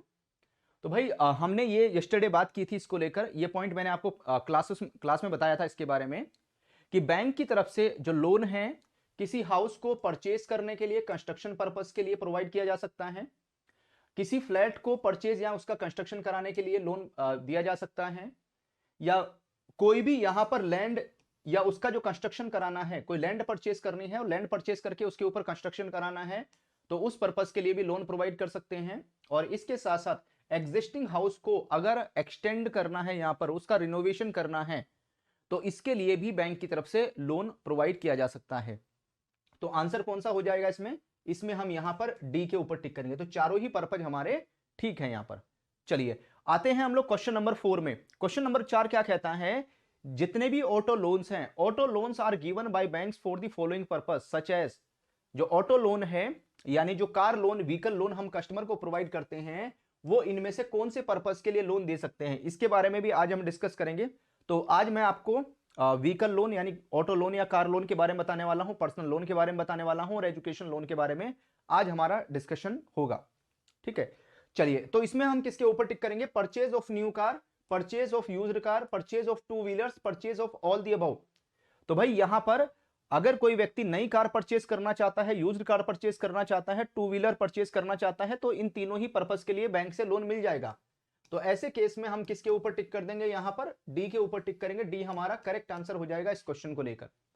ठीक है, नई कार को परचेज करने के लिए या जो यूज्ड कार है उसको परचेज करने के लिए या टू व्हीलर्स इनको परचेज करने के लिए बैंक की तरफ से लोन प्रोवाइड किया जा सकता है, बैंक यहां पर लोन दे सकता है। तो आंसर कौन सा होगा हमारा? Question number 4। क्वेश्चन नंबर 4 के ऊपर वी विल टिक। चलिए बढ़ते हम लोग आगे। नेक्स्ट आता है हमारा क्वेश्चन नंबर 5। क्वेश्चन नंबर 5 को अगर देखेंगे, personal loans are sanction by banks based on, है ना, बैंक की तरफ से जो भी यहां पर पर्सनल लोन सैंक्शन किए जाएंगे वो इनमें से किस पर्पस के लिए रहेंगे? Salary in case of employees, second monthly annual income in case of business person, third number of years of service in business. ठीक है, तो इनमें से किसके ऊपर टिक करेंगे? तो भाई यहां पर भी हमारा जो आंसर है वो कौन सा होगा? इसमें हम डी के ऊपर टिक करेंगे, 1 2 3, है ना, यानी तीनों। अगर कोई एम्प्लॉय है ना, कोई यहां पर एम्प्लॉयज है, ठीक है, अगर कोई सैलरीड एम्प्लॉय है वो भी यहां पर पर्सनल लोन के लिए एलिजिबल है, लेकिन उसकी जो मंथली या एनुअल इनकम अगर किसी बिजनेस पर्सन के पास में आ रही है तो वो भी एलिजिबल हो जाएगा। एंड जो सर्विस एंड इन बिजनेस है, नंबर ऑफ ईयर्स कितना? कम से कम 3 साल होना चाहिए यहां पर, 3 इयर्स नंबर ऑफ सर्विसेज या बिजनेस में काम करते हुए हो जाना चाहिए। तो तीनों ही क्राइटेरिया यहां पर फुलफिल करने पड़ेंगे अगर किसी व्यक्ति को पर्सनल लोन चाहिए यहां पर। चलिए आगे बढ़ेंगे। क्वेश्चन नंबर 6 क्या कहता है? क्वेश्चन नंबर 6 को देखिए, है ना, ये क्वेश्चन भी एक अच्छा क्वेश्चन है अगर आप इस क्वेश्चन को देखेंगे। क्वेश्चन नंबर 6 क्या कहता है? जो रिटेल लोन प्रोसेसिंग सेंटर है बैंक्स के, दीज आर डिजाइन टू, किस चीज के लिए इनको डिजाइन किया जाता है? रिटेल लोन प्रोसेसिंग सेंटर जो ब्रांच लेवल से ऊपर होते हैं, जो है ना 2 या 2 से ज्यादा ब्रांचेस, है ना, 8-10 ब्रांचेस को कवर करते हैं या उससे ज्यादा ब्रांचेस को भी कवर करते हैं रिटेल लोन प्रोसेसिंग सेंटर। तो एक किसी सर्किल को, किसी एरिया को कवर करते हैं यहाँ पर, उस एरिया में किसी ब्रांच के पास में एक सर्टेन लेवल से जो अमाउंट है ज्यादा में अगर लोन के लिए अप्लाई किया जाएगा या लोन के लिए बैंक के पास में रिक्वेस्ट आएगी तो यहां पर जो रिटेल लोन प्रोसेसिंग सेंटर है वहां से उस लोन की प्रोसेसिंग होती है। है ना, वहां से वो लोन सैंक्शन होगा यहाँ पर। तो source retail asset business, process retail loans, do the valuation, legal opinion wherever necessary or release the loan either at their end or advise sanction to the branches। तो इसमें कौन सी स्टेटमेंट है जो हमारी करेक्ट हो जाएगी, जिसके ऊपर टिक करें हम लोग? तो भाई यहां पर भी हम लोग, है ना, डी के ऊपर टिक करेंगे चारों स्टेटमेंट। तो जो भी यहां पर रिटेल एसेट का बिजनेस है वो सोर्स रहता है रिटेल लोन प्रोसेसिंग सेंटर में, यहीं से वो सैंक्शन होता है। और रिटेल लोन की जो प्रोसेसिंग है वो यहां पर होगी जो सर्टेन लिमिट को क्रॉस कर जाएंगे। वैल्यूएशन एंड लीगल ओपिनियन जहां भी नेसेसरी है वहां पर ऑब्टेन की जाएगी। और उसके बाद में यहां पर जो लोन को जब रिलीज करने की बात आती है, लोन को डिसबर्स करने की बात आती है, ठीक है, तो लोन प्रोसेसिंग सेंटर अपने एंड से भी यहां पर उसका डिसबर्समेंट करवा सकते हैं, या ब्रांच लेवल पर भी उसको यहां पर सैंक्शन करवा सकते हैं, उसके लिए एडवाइस इशू हो सकती है। तो आंसर कौन सा होगा इसमें? डी के ऊपर टिक करेंगे, डी हमारा करेक्ट आंसर होगा। चलिए क्वेश्चन नंबर 7 क्या कहता है? Which among the following is are not used to denote retail loan processing centre. इनमें से किसको रिटेल लोन प्रोसेसिंग सेंटर के तौर पर ऑब्टेन नहीं करते? इनमें से किसका नाम उसमें नहीं आता?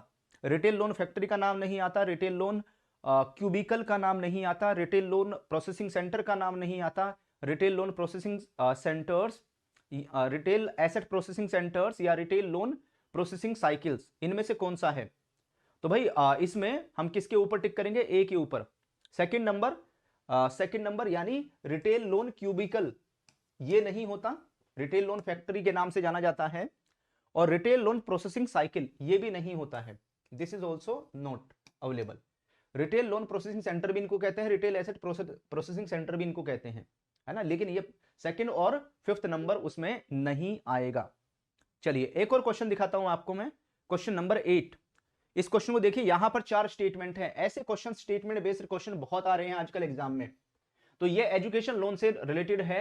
Highlight which of the following statement जो एजुकेशन लोन से रिलेटेड ट्रू है। ध्यान रखना, क्वेश्चन आपसे पॉजिटिव फॉर्म में पूछा गया है, क्वेश्चन पॉजिटिव फॉर्म में है, आपको बताना है इन चारों में से कौन सी जो स्टेटमेंट है वो एकदम करेक्ट रहेगी यहां पर। तो अगर आप स्टेटमेंट 1 देखेंगे, स्टेटमेंट 1 क्या कहती है यहां पर? India has got biggest advantage as regard to population and comprises of a good percentage of youth who will take our country forward, the make it as a superpower. Second, this advantage which our country enjoy is called designated dividends. Education is the important tool for the empower youth. उसके बाद में bank, particularly public sector bank follow this scheme. तो यहां पर हम किसके ऊपर टिक करेंगे, है ना? 1, 3, 4, है ना, हमारी जो स्टेटमेंट है 1 सही है, 3 सही है, 4 सही है यहां पर, ठीक है। यहां पर दिस एडवांटेज विच आज country enjoys call as designated dividend, इसको डेजिग्नेटेड डिविडेंड के नाम से नहीं जाना जाता, इसको क्या बोलते हैं? इसको यहां पर दैट इज डेमोग्राफिक डिविडेंड, ठीक है, इसको क्या बोलेंगे? डेजिग्नेटेड नहीं है, ये डेमोग्राफिक यहां पर डिविडेंड है, यानी जो डेमोग्राफी है उसको इसका एडवांटेज मिलेगा, जो हमारे कंट्री का यूथ है जो यहां से बिलोंग करता है उसको फायदा मिलेगा। तो सेकंड वाली स्टेटमेंट रॉन्ग है, फर्स्ट सही है, थर्ड सही है और फोर्थ सही है यहां पर। तो फर्स्ट, थर्ड एंड फोर्थ के ऊपर हम लोग यहां पर टिक कर देंगे।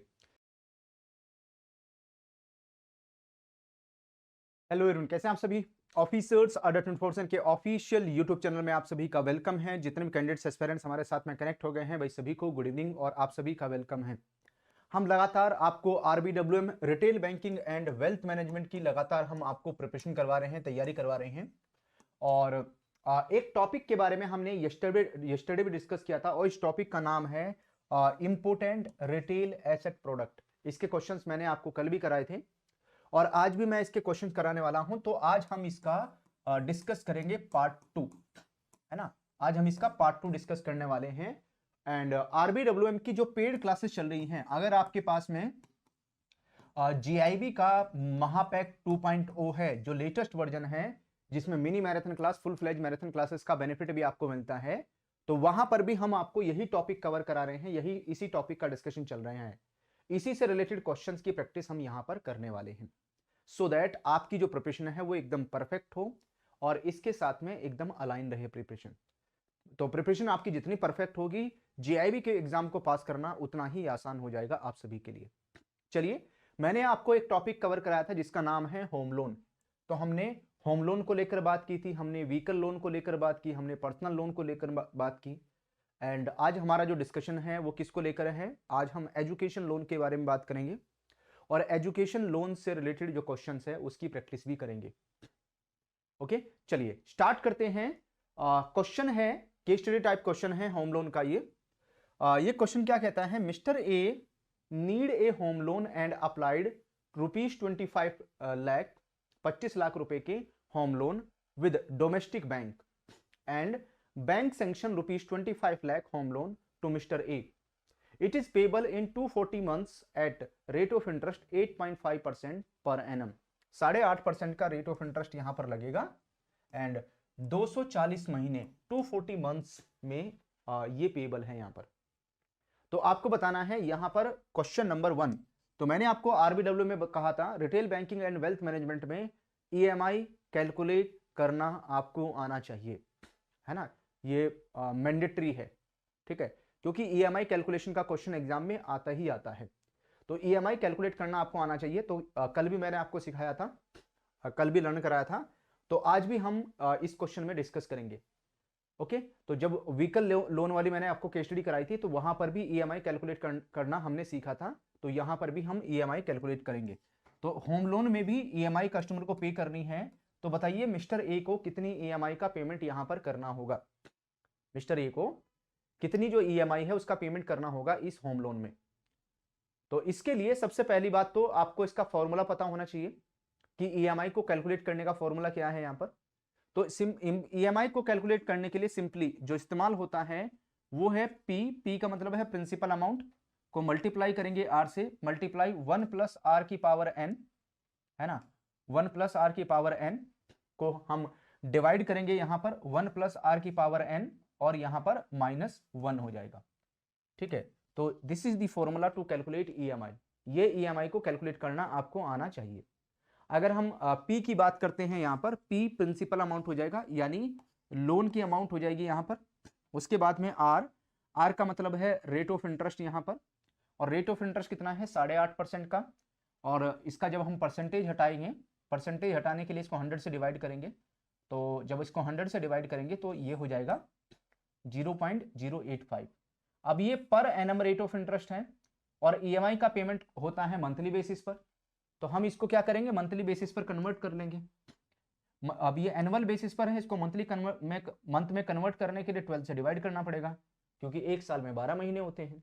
तो हम इसको क्या करेंगे यहाँ पर 12 से डिवाइड कर देंगे। तो जब इसको हम 12 से डिवाइड करेंगे तो इसकी जो वैल्यू है हमारे पास में वो आएगी 0.007083, ठीक है, ये वैल्यू हमारे पास यहां पर कैलकुलेट होकर आ जाएगी।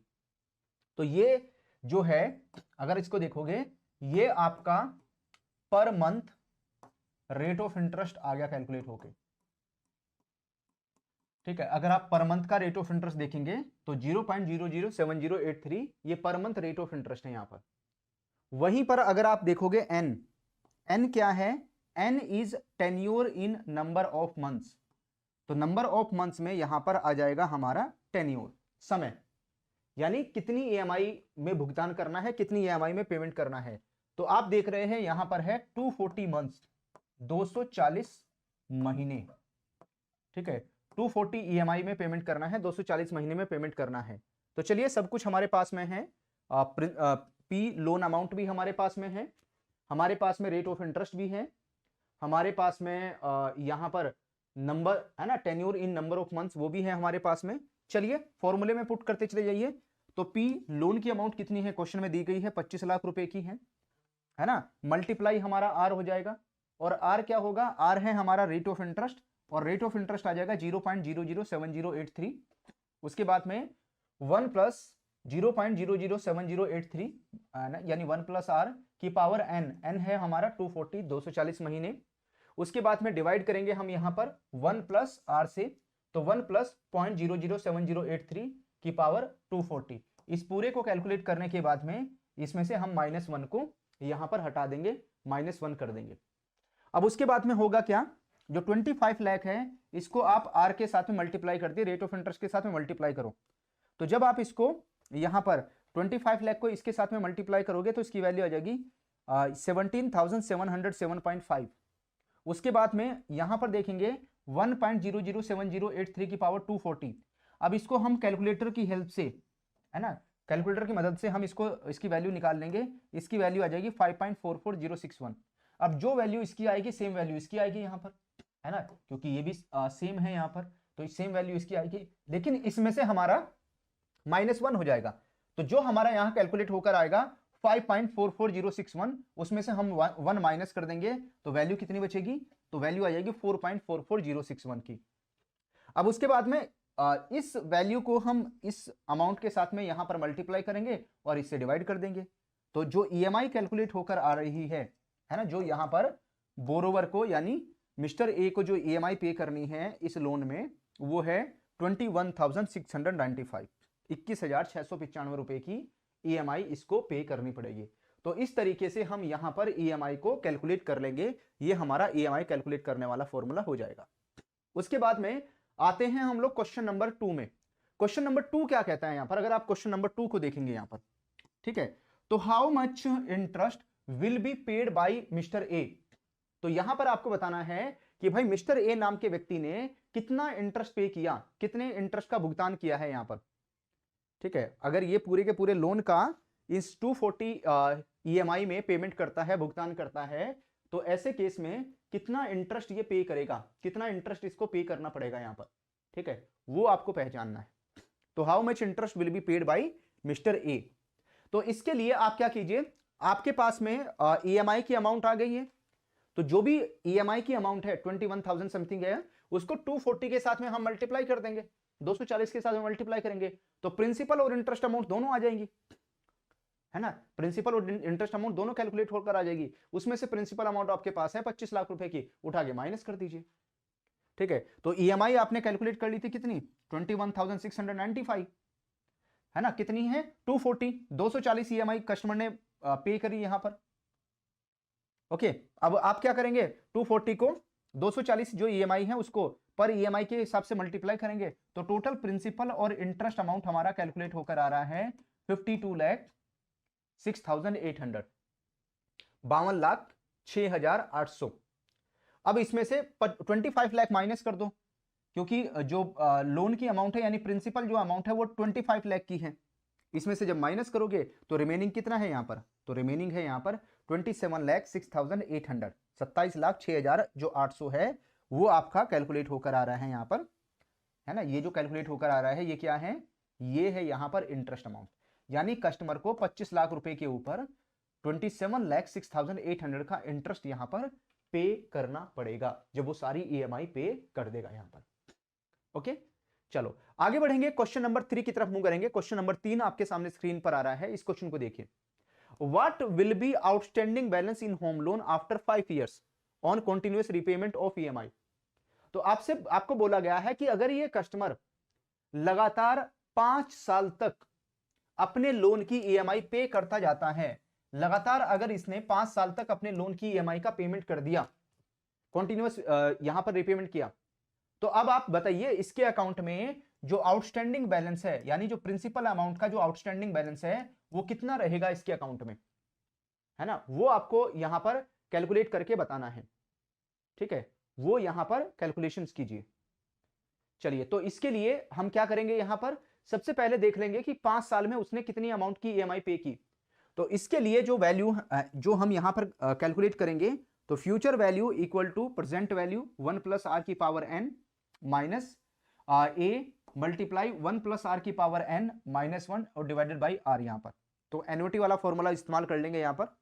तो प्रेजेंट जो वैल्यू है वो कितनी है यहां पर, 25 लाख रुपए की जो लोन की अमाउंट है यहां पर, और जो ईएमआई है उसको ए से रिप्रेजेंट कर रहे हैं 21,695 रुपीज की यहां पर जो ईएमआई है वो पे कर रहा है।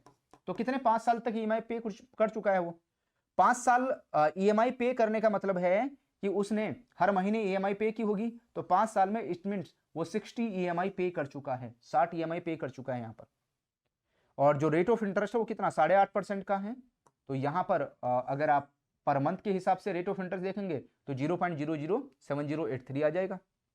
अब क्या करेंगे, हमारे पास में यहां पर है ना प्रेजेंट वैल्यू भी है, उसके बाद में हमारे पास आर भी है, हमारे पास एन भी है, हमारे पास ए भी है। यहाँ पर सबको पुट कर दो तो जो पी वी है 25 लाख आ जाएगा, है ना। 1 प्लस आर, तो 1 आर ये हमारा यहाँ पर ये आ रहा है, तो 1 प्लस आर आ जाएगा की पावर 60। 60 क्यों लिखा है यहाँ पर? क्योंकि उसने 60 EMI पे कर दी है, 60 EMI पे कर दी उसने, ठीक है। उसके बाद में माइनस 21,695 ये EMI की अमाउंट है, ये EMI आ गया। 1 प्लस आर जो का तो आ जाएगा, और एन यहाँ पर हमारा 60 हो जाएगा। और इस पूरे को कैलकुलेट करेंगे, इस पूरे को कैलकुलेट करने के बाद में तब यहाँ पर -1 होगा और डिवाइड कर देंगे आर से। तो जब हम इसको कैलकुलेट करेंगे तो हमारे पास में जो 38,18,175 में से 16,15,010 जो है उसको माइनस करेंगे, और यहाँ पर जो वैल्यू है वो कैलकुलेट होकर आएगी कितनी? 22,03,164। यानी इस कस्टमर के अकाउंट में जो आउटस्टैंडिंग बैलेंस है 5 साल के बाद में, है ना, वो कितना है? 22,03,164 रुपए का। ऐसा क्यों है ना? 5 साल में अगर आप देखोगे लगभग 25 लाख में से 3 लाख ही प्रिंसिपल की अमाउंट कम हुई है, क्योंकि स्टार्टिंग में जब कस्टमर की EMI बनती है तो उसमें इंटरेस्ट की अमाउंट ज्यादा रहती है, प्रिंसिपल अमाउंट बहुत कम रहता है। समय के साथ साथ प्रिंसिपल अमाउंट इंक्रीज होता चला जाता है, इंटरेस्ट अमाउंट कम होता चला जाता है। इसलिए यहां पर पहले 5 साल में कुछ ज्यादा फर्क इसमें नहीं पड़ा है प्रिंसिपल अमाउंट के ऊपर, ठीक है। यहां पर जो कस्टमर है, कस्टमर ने बहुत सारा इंटरेस्ट पे किया है, इंटरेस्ट का भुगतान कस्टमर की तरफ से हुआ है इसमें। ओके, चलिए, ये था कि 5 साल के बाद में आउटस्टैंडिंग अमाउंट कितनी है, ये आउटस्टैंडिंग अमाउंट आ गया कस्टमर के अकाउंट में। अब इसी में इसी से एक क्वेश्चन और पूछा गया। क्या क्वेश्चन? कि भाई 5 साल के बाद में जब हम कस्टमर के अकाउंट में आउटस्टैंडिंग अमाउंट देखते हैं तो 22 लाख समथिंग हमें अमाउंट मिली। अब यहां पर अगर इस 5 साल के बाद में जो रेट ऑफ इंटरेस्ट है वो इंक्रीज हो जाता है, अगर रेट ऑफ इंटरेस्ट 8.5% से 9% हो जाए तो, है ना। 5 साल के बाद में अगर कस्टमर का पहले रेट ऑफ इंटरेस्ट 8.5% था, अब जो रेट ऑफ इंटरेस्ट है वो 9% हो गया, आधा % से बढ़ गया 5 साल के बाद में। अब यहां पर कस्टमर की नई जो EMI है वो कितनी होगी? अगर यहां पर EMI के नंबर में कोई चेंज ना किया जाए, EMI के नंबर में अगर कोई बदलाव ना किया जाए यहां पर, तो ऐसे केस में कस्टमर की EMI बताइए यहां पर कितनी होगी, है ना, as per the new rate of interest. तो पहले तो वो 8.5% के हिसाब से EMI थी, लेकिन अब रेट ऑफ इंटरेस्ट क्या हो गया? 9%। अब 9% के हिसाब से आपको EMI बतानी है। तो इसके लिए हम सिंपली क्या करेंगे? EMI कैलकुलेशन का फॉर्मूला इस्तेमाल करेंगे यहाँ पर, है ना, जो EMI कैलकुलेशन वाला फॉर्मूला है उसी का यूज करेंगे। तो EMI कैलकुलेट करने के लिए P multiply R 1 plus R की power N and 1 plus R की पावर N -1, वही सेम फॉर्मूला। इसको तो आप एकदम, है ना, अपने दिमाग में सेट कर लीजिए, क्योंकि इसी के हिसाब से आपको सारी जो कैलकुलेशंस हैं वो यहां पर करनी है। अब यहां पर अगर आप 5 साल के बाद देखोगे कस्टमर के अकाउंट में आउटस्टैंडिंग बैलेंस कितना है, अभी प्रीवियस क्वेश्चन में हमने कैलकुलेट किया था 22,03,164, ये आउटस्टैंडिंग बैलेंस है यहां पर, जिसके ऊपर 9% का रेट ऑफ इंटरेस्ट लगेगा। अब 9% जो रेट ऑफ इंटरेस्ट है वो per annum rate of interest है, इसको क्या करेंगे यहां पर? मंथली बेसिस पर कन्वर्ट कर लेंगे, ठीक है। तो 9% को क्या लिख लेंगे? 0.09। 9% को क्या लिखेंगे? 0.09, और 0.09 को हम 12 से डिवाइड करेंगे तो वैल्यू कितनी आएगी? तो यहां पर जो पर मंथ रेट ऑफ इंटरेस्ट है दैट इज 0.0075, ठीक है, ये आ जाएगा हमारे पास में। और 240 में से 240 में से 60 EMI पे कर चुका है वो, यानी अभी जो रिमेनिंग EMI है वो कितनी है? 180 मंथ्स की है। 180 जो EMI है वो अभी पेंडिंग चल रही है। और अगर यहां पर आप रिमेनिंग टाइम पीरियड की बात करोगे तो दैट विल बी 15 ईयर्स, 15 साल का यहां पर रिमेनिंग टाइम पीरियड आ जाएगा। तो चलिए, अब हमारे पास में N भी है, R भी है और P भी है, सब कुछ है, उठा के फॉर्मूले में रख देते हैं। तो P जो अमाउंट है कितनी है रिमेनिंग? 22,03,164। P आ जाएगा rate of interest per month 0.075, है ना, 0.075, ये नया रेट ऑफ इंटरेस्ट है 9% के हिसाब से, पर एनम के हिसाब से। 1 प्लस R, तो 1.0075 की पावर 180 डिवाइडेड बाई 1.0075 की पावर 180 और माइनस यहां पर 1 हो जाएगा, ठीक है। तो ये हम यहां पर कैलकुलेशन कर लेंगे। अब उसके बाद में अगर आप देखोगे यहां पर, है ना, एक तो इसकी वैल्यू यहां पर कैलकुलेट करेंगे, है ना, एक तो इसकी वैल्यू निकालेंगे, इसको आपस में मल्टीप्लाई कर देंगे। तो जब इसको आपस में मल्टीप्लाई करेंगे तो ये आ जाएगा 16,523.73, और कैलकुलेटर की हेल्प से 1.0075 की पावर 180 को कैलकुलेट कर लेंगे, है ना, और इसकी वैल्यू कितनी आएगी? 3.8380, और यहाँ पर भी सेम वैल्यू आएगी कैलकुलेट होकर, है ना, 3.8380, और उसमें से हम क्या करेंगे 1 को माइनस कर देंगे, तो वैल्यू कितनी आएगी 2.8380। अब इन दोनों को जब हम आपस में मल्टीप्लाई करेंगे और इससे डिवाइड करेंगे तो इसकी वैल्यू आएगी यहां पर 22,346। यानी अगर आप देखोगे जो कस्टमर की नई ईएमआई है ना, कस्टमर की जो नई ईएमआई है, वो नई ईएमआई कस्टमर की कितनी बन गई 22,346, 22,340 रुपए कस्टमर की ईएमआई। तो पहले 21,600 समथिंग थी, अब वहां पर ईएमआई बढ़ गई, क्यों? क्योंकि रेट ऑफ इंटरेस्ट आधा % से इंक्रीज हो गए यहां पर। इस तरीके से हम इसको कैलकुलेट कर लेंगे यहां पर। चलिए इस केस स्टडी का लास्ट क्वेश्चन आपके सामने स्क्रीन पर है, इसको देखिए और इसका आंसर बताइए मुझे। ये क्वेश्चन क्या कहता है? Question number 5, if house hold income of mister A, अगर यहां पर जो मिस्टर ए नाम का व्यक्ति है उसकी अगर आप हाउस होल्ड इनकम को देखेंगे, अगर उसकी house hold income 8 lakh rupees है, हाउस होल्ड इनकम कितनी है उसकी 8 लाख रुपए, एंड जो कारपेट एरिया है जो उसने परचेज किया है कितने का 150 स्क्वायर मीटर्स का, 150 मीटर स्क्वायर मीटर का उसने कारपेट एरिया वाला जो घर है वो परचेज किया है। और जो मिस्टर ए है उसने प्रधानमंत्री Awas Yojana credit linked saving scheme subsidy scheme, है ना, क्रेडिट लिंक सब्सिडी स्कीम के लिए अप्लाई किया है। तो इस कस्टमर को मिस्टर ए को आप इनमें से कौन से ग्रुप में रखेंगे? इसको यहां पर LIG लो इनकम ग्रुप में रखा जाएगा, है ना, EWS इकोनॉमिक वीकर सेक्शन में इसको रखेंगे, या MIG 1 मिडिल इनकम ग्रुप में इसको यहां पर रखा जाएगा। इसमें हम कहां पर टिक करें?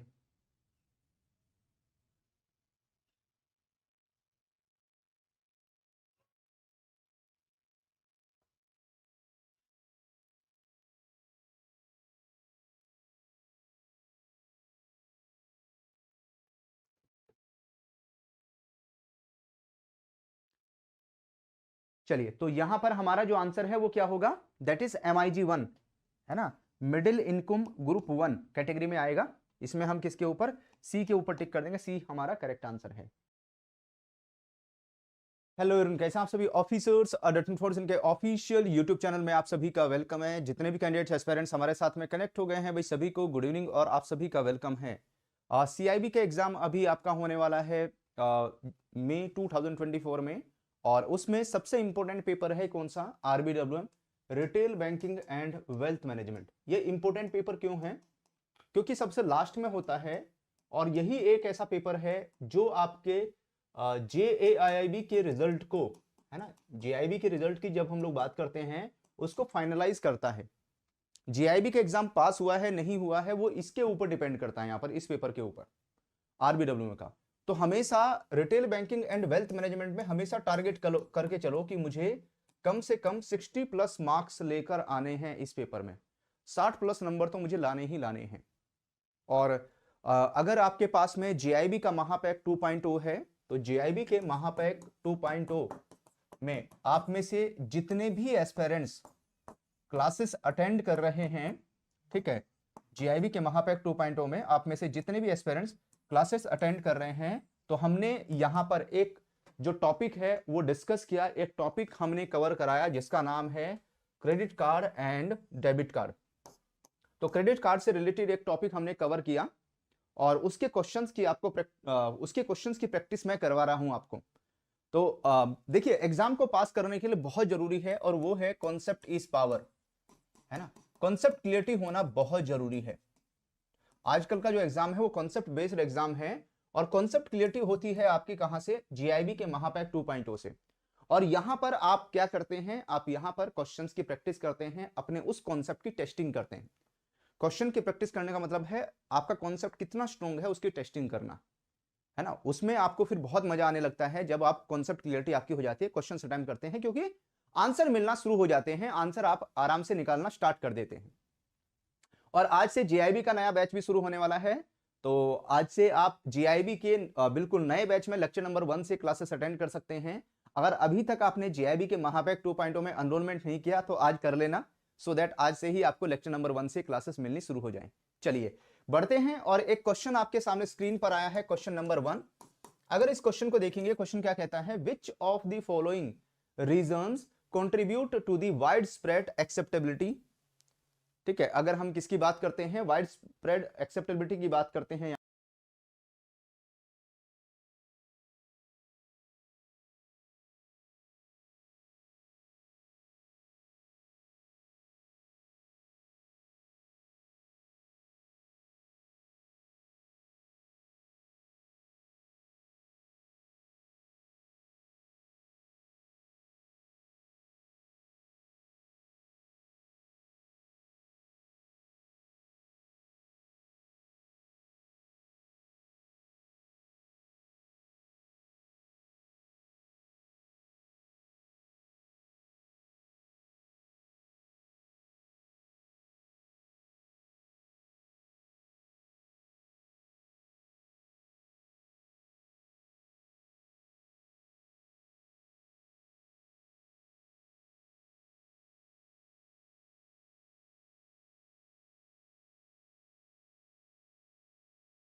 एक बार कंफर्म कर लीजिए क्या आप सभी को ऑडियो वीडियो ठीक है, ऑडेबल है, विजिबल है प्रॉपर्ली, आप सभी को चेक कर लो आप सभी अपने पास में एक बार। ओके ठीक है, तो चलिए बढ़ते हैं हम लोग आगे, और एक टॉपिक के बारे में हम लोग डिस्कस कर रहे थे जिसका नाम है which of the following reason contribute to the wide spread acceptability of use of credit card as a popular means of payment. तो भाई आज के समय में आप पूरी दुनिया के अंदर देखोगे, है ना, चाहे इंडिया है या इंडिया से बाहर भी अगर आप देखोगे, तो पेमेंट के तौर पर जो पहली पसंद है वो कौन सी है, वो है यहाँ पर क्रेडिट कार्ड। तो क्रेडिट कार्ड के थ्रू जो पेमेंट एक्सेप्टेबिलिटी है वो लगभग हर जगह ली जाती है, खास करके जो ऑनलाइन प्लेटफॉर्म है ना, वो तो बहुत खुश होते हैं, या जहां पर किसी चीज को सब्सक्राइब करने की बात आती है तो वहां पर they are very happy to accept credit card जो पेमेंट्स हैं थ्रू द क्रेडिट कार्ड्स। तो ऐसे केस में यहां पर उसके पीछे का रीजन क्या है, उसके पीछे का कारण क्या है, यहां पर इंटरनेशनल लेवल पर भी विजिट करने जाओगे तो अगर आपके पास में क्रेडिट कार्ड है तो, है ना, इजीली आप पेमेंट कर सकते हैं, कोई दिक्कत वाली बात नहीं है। तो credit card light weight and easy to carry, वजन कम होता है क्रेडिट कार्ड में और पॉकेट में आसानी से आ जाता है, इसलिए ज्यादा पॉपुलर है पेमेंट के लिए। Credit card only be use for online transactions, नहीं ऑफलाइन जो पीओएस मशीन है उसके थ्रू भी ट्रांजेक्शन कर सकते हैं यहाँ पर। तो both the option are not correct, है ना, चाहे मैं ए की बात करूं बी की बात करूं। Credit card are backed by the network of payment service, जैसे Visa, Mastercard, American Express, RuPay, है ना, यहाँ पर these are support of banks and financial institutions. तो दिस इज करेक्ट, ये बिल्कुल सही है। यहाँ पर जो रुपे पेमेंट गेटवे है वो इंडिया का अपना खुद का पेमेंट गेटवे है, और फॉरेन कंट्रीज जैसे Visa, Mastercard, American Express, these are foreign countries के पेमेंट गेटवे। तो अगर किसी के पास में इन पेमेंट गेटवेज का यहां पर क्रेडिट कार्ड है तो इंटरनेशनल लेवल पर कहीं भी पेमेंट कर सकते हैं, जैसे Visa, Mastercard, these are very popular on international level. ठीक है, तो आप कहीं भी दुनिया के किसी भी कोने में जाकर आप पेमेंट कर सकते हैं क्योंकि इनके नेटवर्क पूरी दुनिया के अंदर फैले हुए हैं। तो इसमें हम किसके ऊपर, सी के ऊपर टिक करेंगे, सी हमारा करेक्ट आंसर होगा इस क्वेश्चन को लेकर। चलिए आते हैं हम लोग क्वेश्चन नंबर 2 में। क्वेश्चन नंबर 2 क्या कहता है, यहां पर इस क्वेश्चन को देखिए, है ना, what commonality do money, cheques and credit card share in term of their uses in the transactions. Option number A, they are all physical object that have intrinsic value. ठीक है, अगर आप यहां पर कॉमनैलिटी की बात करते हैं, जब मनी की बात करते हैं, चेक की बात करते हैं, क्रेडिट कार्ड की बात करते हैं, तो यहां पर इनमें कॉमन चीज क्या है जब इनके थ्रू ट्रांजैक्शन की जाती है, दे ऑल, है ना, they all serve as a standard store of value, measurement of value और price and medium of exchange. B कहता है only government issue back them for their use, and D कहता है they can only be use in specific countries और regions. इनमें से हम किसके ऊपर टिक करें सो दैट हमें करेक्ट आंसर मिले इस क्वेश्चन का। तो भाई यहां पर हम टिक कर देंगे किसके ऊपर, बी के ऊपर टिक करेंगे। ये सारे के सारे क्या हैं, एक स्टैंडर्ड है यहां पर, है ना, जिसमें वैल्यू जो है वो स्टोर रहती है, चाहे मनी हो, चेक हो, क्रेडिट कार्ड है, उसमें जो एक वैल्यू है वो स्टोर रहती है यहां पर। ठीक है, वैल्यू या प्राइस का मेजरमेंट इसके थ्रू होता है कि कोई सामान 100 रुपीज का है, 500 रुपीज का है, 1000 रुपीज का है, तो आप उसको मेजर कर सकते हैं और आप सामान लेंगे, बदले में आप पेमेंट करेंगे, तो आपको कोई गुड्स या सर्विसेज मिली है और उसके बदले में आप पेमेंट कर रहे हैं, तो it is a medium of exchange. ये मीडियम ऑफ एक्सचेंज के तौर पर काम करता है।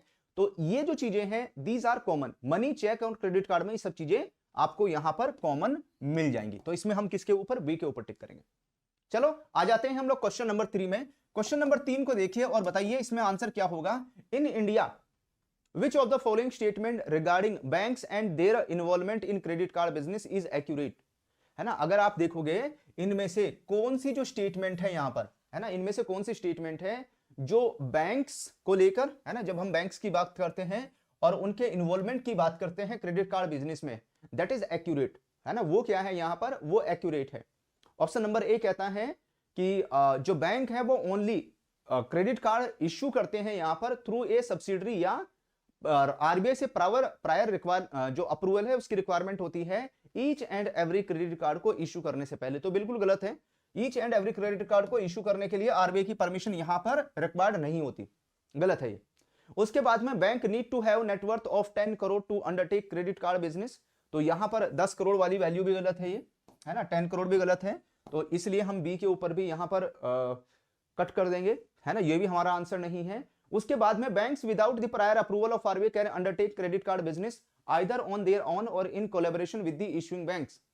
तो बैंक यहां पर आरबीआई अगर उनको जो बैंक्स हैं अगर उन्हें अपना क्रेडिट कार्ड का बिजनेस शुरू करना है तो आरबीआई की प्रायर अप्रूवल की रिक्वायरमेंट नहीं है, है ना, वो अपने खुद से भी क्रेडिट कार्ड का बिजनेस शुरू कर सकते हैं क्योंकि बैंकिंग बिजनेस वो पहले से कर ही रहे हैं यहां पर, या किसी के साथ में कोलैबोरेशन करके भी यहां पर क्रेडिट कार्ड का जो इशू करने का जो बिजनेस है वो शुरू कर सकते हैं यहां पर। लेकिन क्रेडिट कार्ड को लेकर जो भी गाइडलाइंस इशू की गई हैं आरबीआई की तरफ से वो गाइडलाइंस इनको यहां पर फॉलो करने की रिक्वायरमेंट रहेगी। तो इसमें हम किसके ऊपर, सी के ऊपर टिक करेंगे। ये था हमारा question number 3।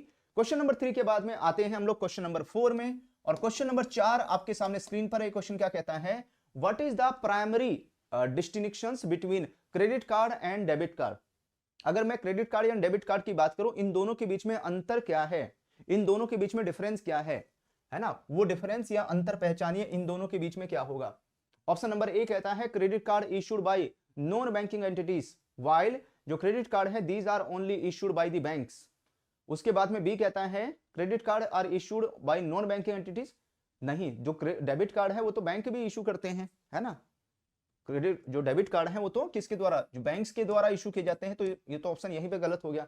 Credit card are directly link to bank account and जो लिमिट है based on the account balance, नहीं, क्रेडिट कार्ड नहीं, जो डेबिट कार्ड है वो बैंक अकाउंट के साथ में डायरेक्टली लिंक रहते हैं, ये ऑप्शन भी गलत हो जाएगा। Debit card are link to the bank account and directly withdraw fund from the it, debit card को लेकर बिल्कुल सही है।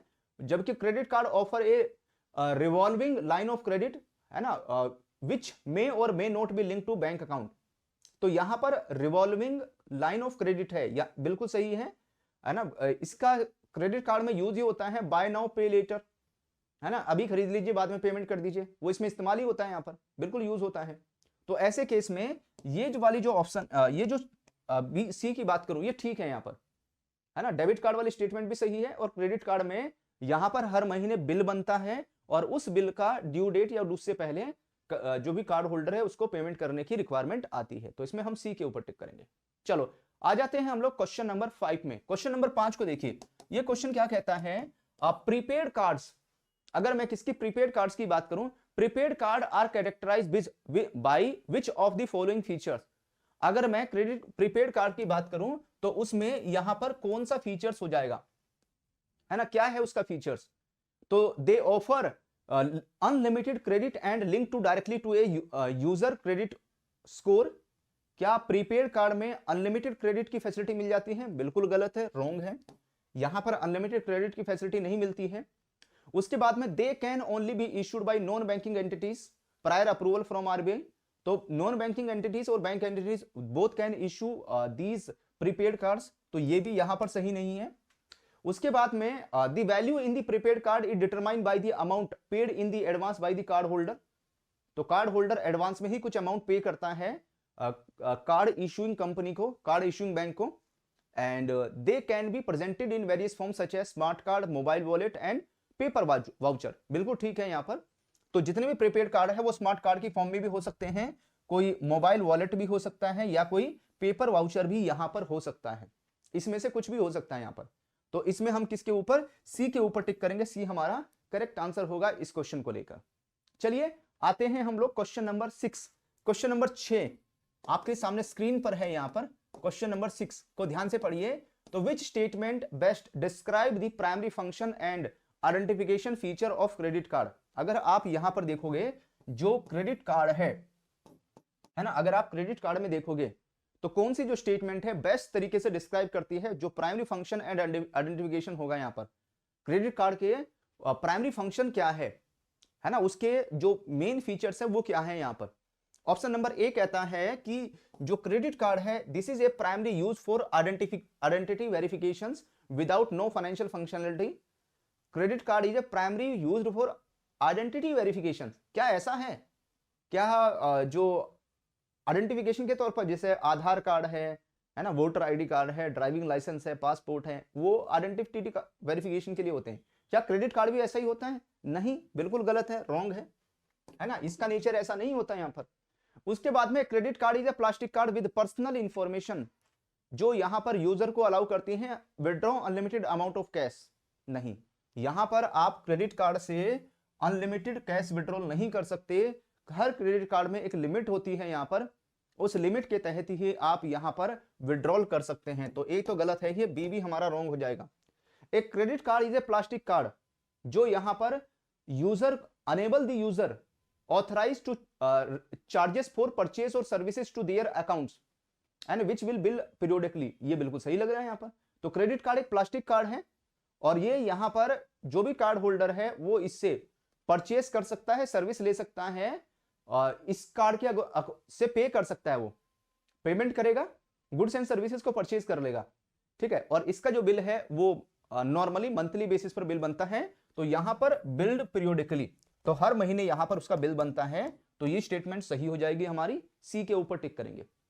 चलो आ जाते हैं हम लोग क्वेश्चन नंबर 7 में। क्वेश्चन नंबर 7 को देखते हैं। सारे क्वेश्चंस आपके क्रेडिट कार्ड वाले टॉपिक के हैं। इन क्रेडिट कार्ड ट्रांजेक्शंस, है ना, जो भी यहां पर क्रेडिट कार्ड ट्रांजेक्शन है, how is it distinct from A cash transactions. जो क्रेडिट कार्ड ट्रांजेक्शन है वो कैश ट्रांजेक्शन से कैसे अलग है। जब हम यहां पर नंबर ऑफ पार्टीज की बात करते हैं, नंबर ऑफ पार्टीज का जो इन्वॉल्वमेंट होता है, यहां पर जो नंबर ऑफ पार्टीज अपने आप को इन्वॉल्व करती हैं। ऑप्शन नंबर ए कहता है कि जो कैश ट्रांजेक्शन है, here in cash transaction more parties are involve compare to credit card transactions. B कहता है बोथ, दोनों में यहां पर 5 पार्टीज होती हैं, चाहे वो कैश हो या क्रेडिट कार्ड हो। वहीं पर जो कैश ट्रांजेक्शन है उसमें 2 पार्टीज होती हैं और जो क्रेडिट कार्ड है उसमें यहां पर 5 पार्टीज होती हैं। एंड जो क्रेडिट कार्ड ट्रांजेक्शन है उसमें कस्टमर एंड रिटेलर इन्वॉल्व होता है, वहीं पर जो कैश ट्रांजेक्शन है उसमें भी सिमिलर होता है यहाँ पर। तो भाई कैश ट्रांजेक्शन में एक बायर होगा, एक सेलर होगा, है ना, एक बायर है, एक सेलर है, 2 ही पार्टी होती है यहाँ पर, है ना। तो हियर आर 2 पार्टीज, 2 पार्टी होती है यहाँ पर। वहीं पर अगर आप देखोगे जो क्रेडिट कार्ड ट्रांजेक्शन है उसमें 5 पार्टी है ना। एक तो कस्टमर है जो बायर है, एक उसका इश्यूअर है जो कार्ड, जिसने कार्ड इशू किया है, एक यहाँ पर जो पार्टी है वो पेमेंट गेटवे हो जाएगा, 3 पार्टी। एक हो जाएगा यहाँ पर जिसने रिटेलर को पीओएस मशीन इशू की है वो, और एक हो जाएगा यहाँ पर सेलर यानी रिटेलर, ठीक है। तो 5 पार्टीज होती हैं किसमें, जब क्रेडिट कार्ड ट्रांजेक्शन की बात करते हैं यहाँ पर। तो आंसर हमारा कौन सा होगा, सी के ऊपर टिक करेंगे, सी हमारा करेक्ट आंसर। चलिए आते हैं हम लोग क्वेश्चन नंबर 8 में। क्वेश्चन नंबर 8 को ध्यान से पढ़िए और बताइए कि इनमें से which party in a credit card transactions typically provides the credit card to the customer. इनमें से कौन सी पार्टी है जो अपने कस्टमर को क्रेडिट कार्ड इशू करती है, क्रेडिट कार्ड जारी करती है। यहाँ पर इनमें से कौन सी पार्टी, वो रिटेलर होता है, एक्वायरिंग बैंक होता है, या क्लियरिंग नेटवर्क होता है, या इशूइंग बैंक होता है। इनमें से कौन सी पार्टी है ना, कौन सी जो पार्टी है वो क्रेडिट कार्ड ट्रांजेक्शन में अपने कस्टमर को क्रेडिट कार्ड प्रोवाइड करती है यहाँ पर। तो वो कौन सा होगा, इशूइंग बैंक होगा, है ना। जो कार्ड, इसको कार्ड इशूइंग बैंक भी कहते हैं, this is also known as card issuing bank. इसको कार्ड इशूइंग बैंक भी बोलते हैं या इशूइंग बैंक भी कहते हैं इसको। तो यही यहां पर कार्ड होल्डर या कस्टमर को, है ना, क्या इशू करता है, क्रेडिट कार्ड इशू करता है, क्रेडिट कार्ड जारी करता है। तो इसमें हम डी के ऊपर टिक करेंगे। चलिए आ जाते हैं हम लोग क्वेश्चन नंबर 9 में। क्वेश्चन नंबर 9 को अगर आप देखोगे, ये क्वेश्चन क्या कहता है, what underlying concept of credit card is captured by the phrase buy now pay later, है ना। क्रेडिट कार्ड में एक जो फ्रेज है, एक जो कॉन्सेप्ट है, एक जो पंचलाइन है वो इस्तेमाल होती है जिसका नाम है बाय नाउ पे लेटर, अभी खरीदिए बाद में पेमेंट कर दीजिए। तो ये इनमें से किसके साथ में लिंक रहेगा, है ना, किसके साथ में जुड़ा हुआ है। तो credit card allow user make unlimited purchase without any need of for repayment, ठीक है।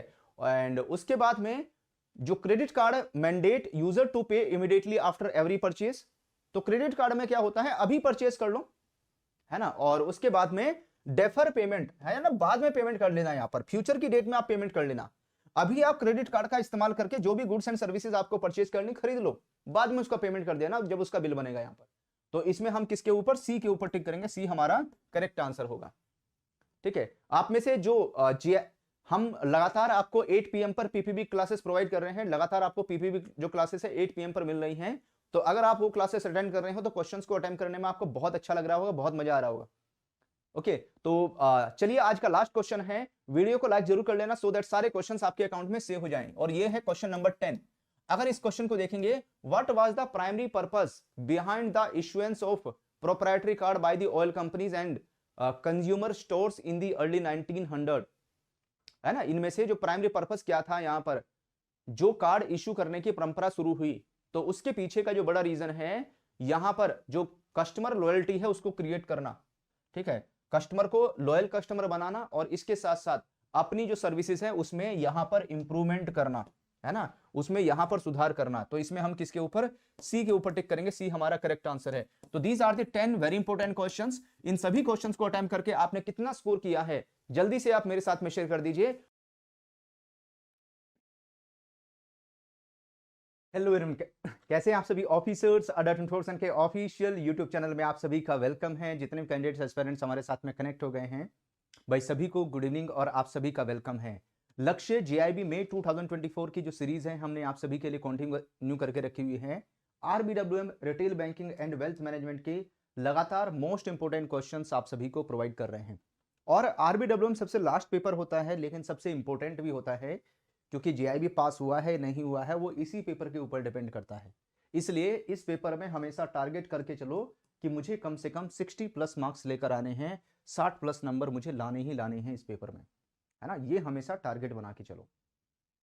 ओके, और इसी कड़ी में आरबीडब्ल्यूएम में हम आप सभी को एक, अगर आपके पास में जीआईबी का महापैक 2.0 है ना, अगर आपके पास में जीआईबी का महापैक 2.0 है, तो उसमें हम आप सभी को प्रिपरेशन करवा रहे हैं एक टॉपिक, है ना, जिसमें जीआईबी के महापैक 2.0 में तो हमेशा ही किसके ऊपर बहुत ज्यादा फोकस रहता है, concept is power, concept clarity के ऊपर बहुत फोकस रहता है, जिसमें हम लगातार आपको एक एक टॉपिक डिटेल में कवर कराते हैं। तो वहां पर एक टॉपिक हमने कवर किया, है ना, जिसका नाम है credit card and debit card नाम का टॉपिक है, वो हमने कवर किया। और उसी टॉपिक के मैं क्वेश्चंस आपको प्रैक्टिस करवा रहा हूं, उसी टॉपिक के क्वेश्चंस हम डिस्कस कर रहे हैं।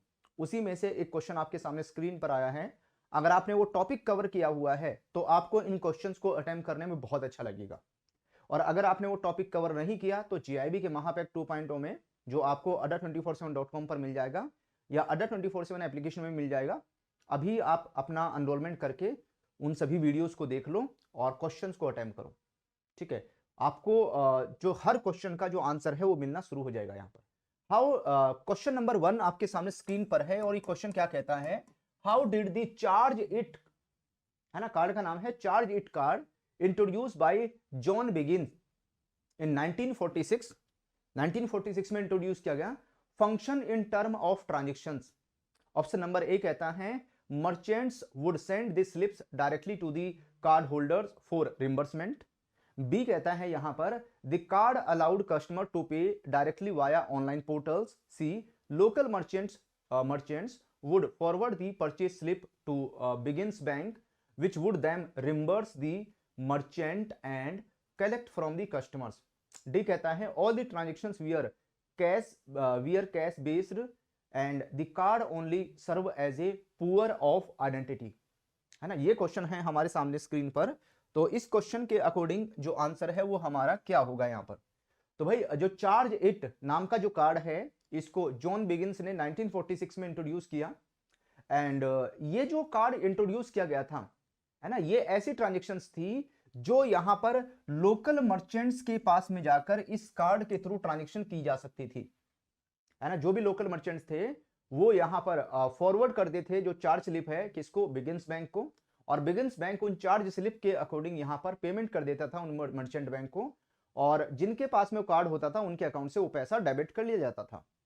ठीक है, तो यहां पर जो मर्चेंट है उसको रिम्बर्स किया जाता था चार्ज स्लिप के अगेंस्ट में, जो परचेज स्लिप है उनके अगेंस्ट में ये पैसा, और यहां पर कस्टमर से वो पैसा कलेक्ट किया जाता था। तो इसमें हम किसके ऊपर, सी के ऊपर टिक करेंगे, सी हमारा करेक्ट आंसर होगा। चलो आ जाते हैं हम लोग क्वेश्चन नंबर 2 में। क्वेश्चन नंबर 2 आपके सामने स्क्रीन पर है और ये क्वेश्चन क्या कहता है, what inspired the creation of dinner club card. जो यहां पर डिनर क्लब कार्ड इंट्रोड्यूस किया गया है ना, जब डिनर क्लब कार्ड को इंट्रोड्यूस किया गया तो इसको इंट्रोड्यूस करने के पीछे का रीजन क्या है, इसको इंट्रोड्यूस करने के पीछे का कारण क्या है। ऑप्शन नंबर ए कहता है जो मिस्टर फ्रैंक एमसी नमेरा है wanted to design a card with global acceptance. B कहता है Mister Ralph Sanders faced issues with multiple credit card and wanted to consolidate them, है ना, एक ही जगह। या मिस्टर फ्रैंक जो एमसी नमारा है had a dining experience where he forgot to his wallet and prompting the need for an alternative to cash. तो यहां पर जो डिनर्स क्लब कार्ड है उसको इंट्रोड्यूस करने का मेन रीजन ये है, कारण ये था कि यहां पर जो मिस्टर फ्रैंक एमसी नमेरा है ना, वो यहां पर डिनर के लिए गए और जब वो डिनर के लिए गए तो अपना जो वॉलेट है वो घर पे भूल गए, है ना, उनके पास में कैश नहीं था, है ना, पेमेंट कैसे करें यहां पर। तो उन्होंने सोचा कि एक ऐसा कार्ड बनाया जाए जिससे यहां पर, है ना, कहीं भी जाकर अगर आपके पास वॉलेट नहीं है, कैश नहीं है, तब भी आप पेमेंट कर सके। और वहीं पर, ठीक है, उनका जो डाइनिंग वाला एक्सपीरियंस था उसी से जो इजाद हुआ यहां पर डिनर्स क्लब कार्ड। तो डिनर्स क्लब कार्ड को यहां पर इंट्रोड्यूस किया गया सो दैट वो यहां पर कैश का अल्टरनेटिव बन सके। और आज के समय में तो ये चीजें बहुत बड़ी हो गई हैं। चलिए आगे बढ़ते हैं हम लोग क्वेश्चन नंबर 3 की तरफ। क्वेश्चन नंबर 3 आपके सामने स्क्रीन पर आ रहा है और ये क्वेश्चन क्या कहता है, what was the original name of the association that eventually became known as Mastercard. ठीक है, उस ऑर्गेनाइजेशन का पहले नाम क्या था जो यहां पर मास्टर कार्ड के नाम से आज के टाइम में जानी जाती है। What was the original name of the association that eventually become known as Mastercard, जिसको मास्टर कार्ड कहते हैं, पहले उसका नाम क्या हुआ करता था। Bank America service corporation, inter bank card association, या ग्लोबल कार्ड एसोसिएशन, या क्रेडिट कनेक्ट एसोसिएशन, किस नाम से जाना जाता था यहां पर। तो भाई इसको यहां पर पहले क्या नाम था इसका, पहले इसका नाम था ICA, inter bank card association के नाम से इसको जाना जाता था, है ना, it was inter bank card association ICA.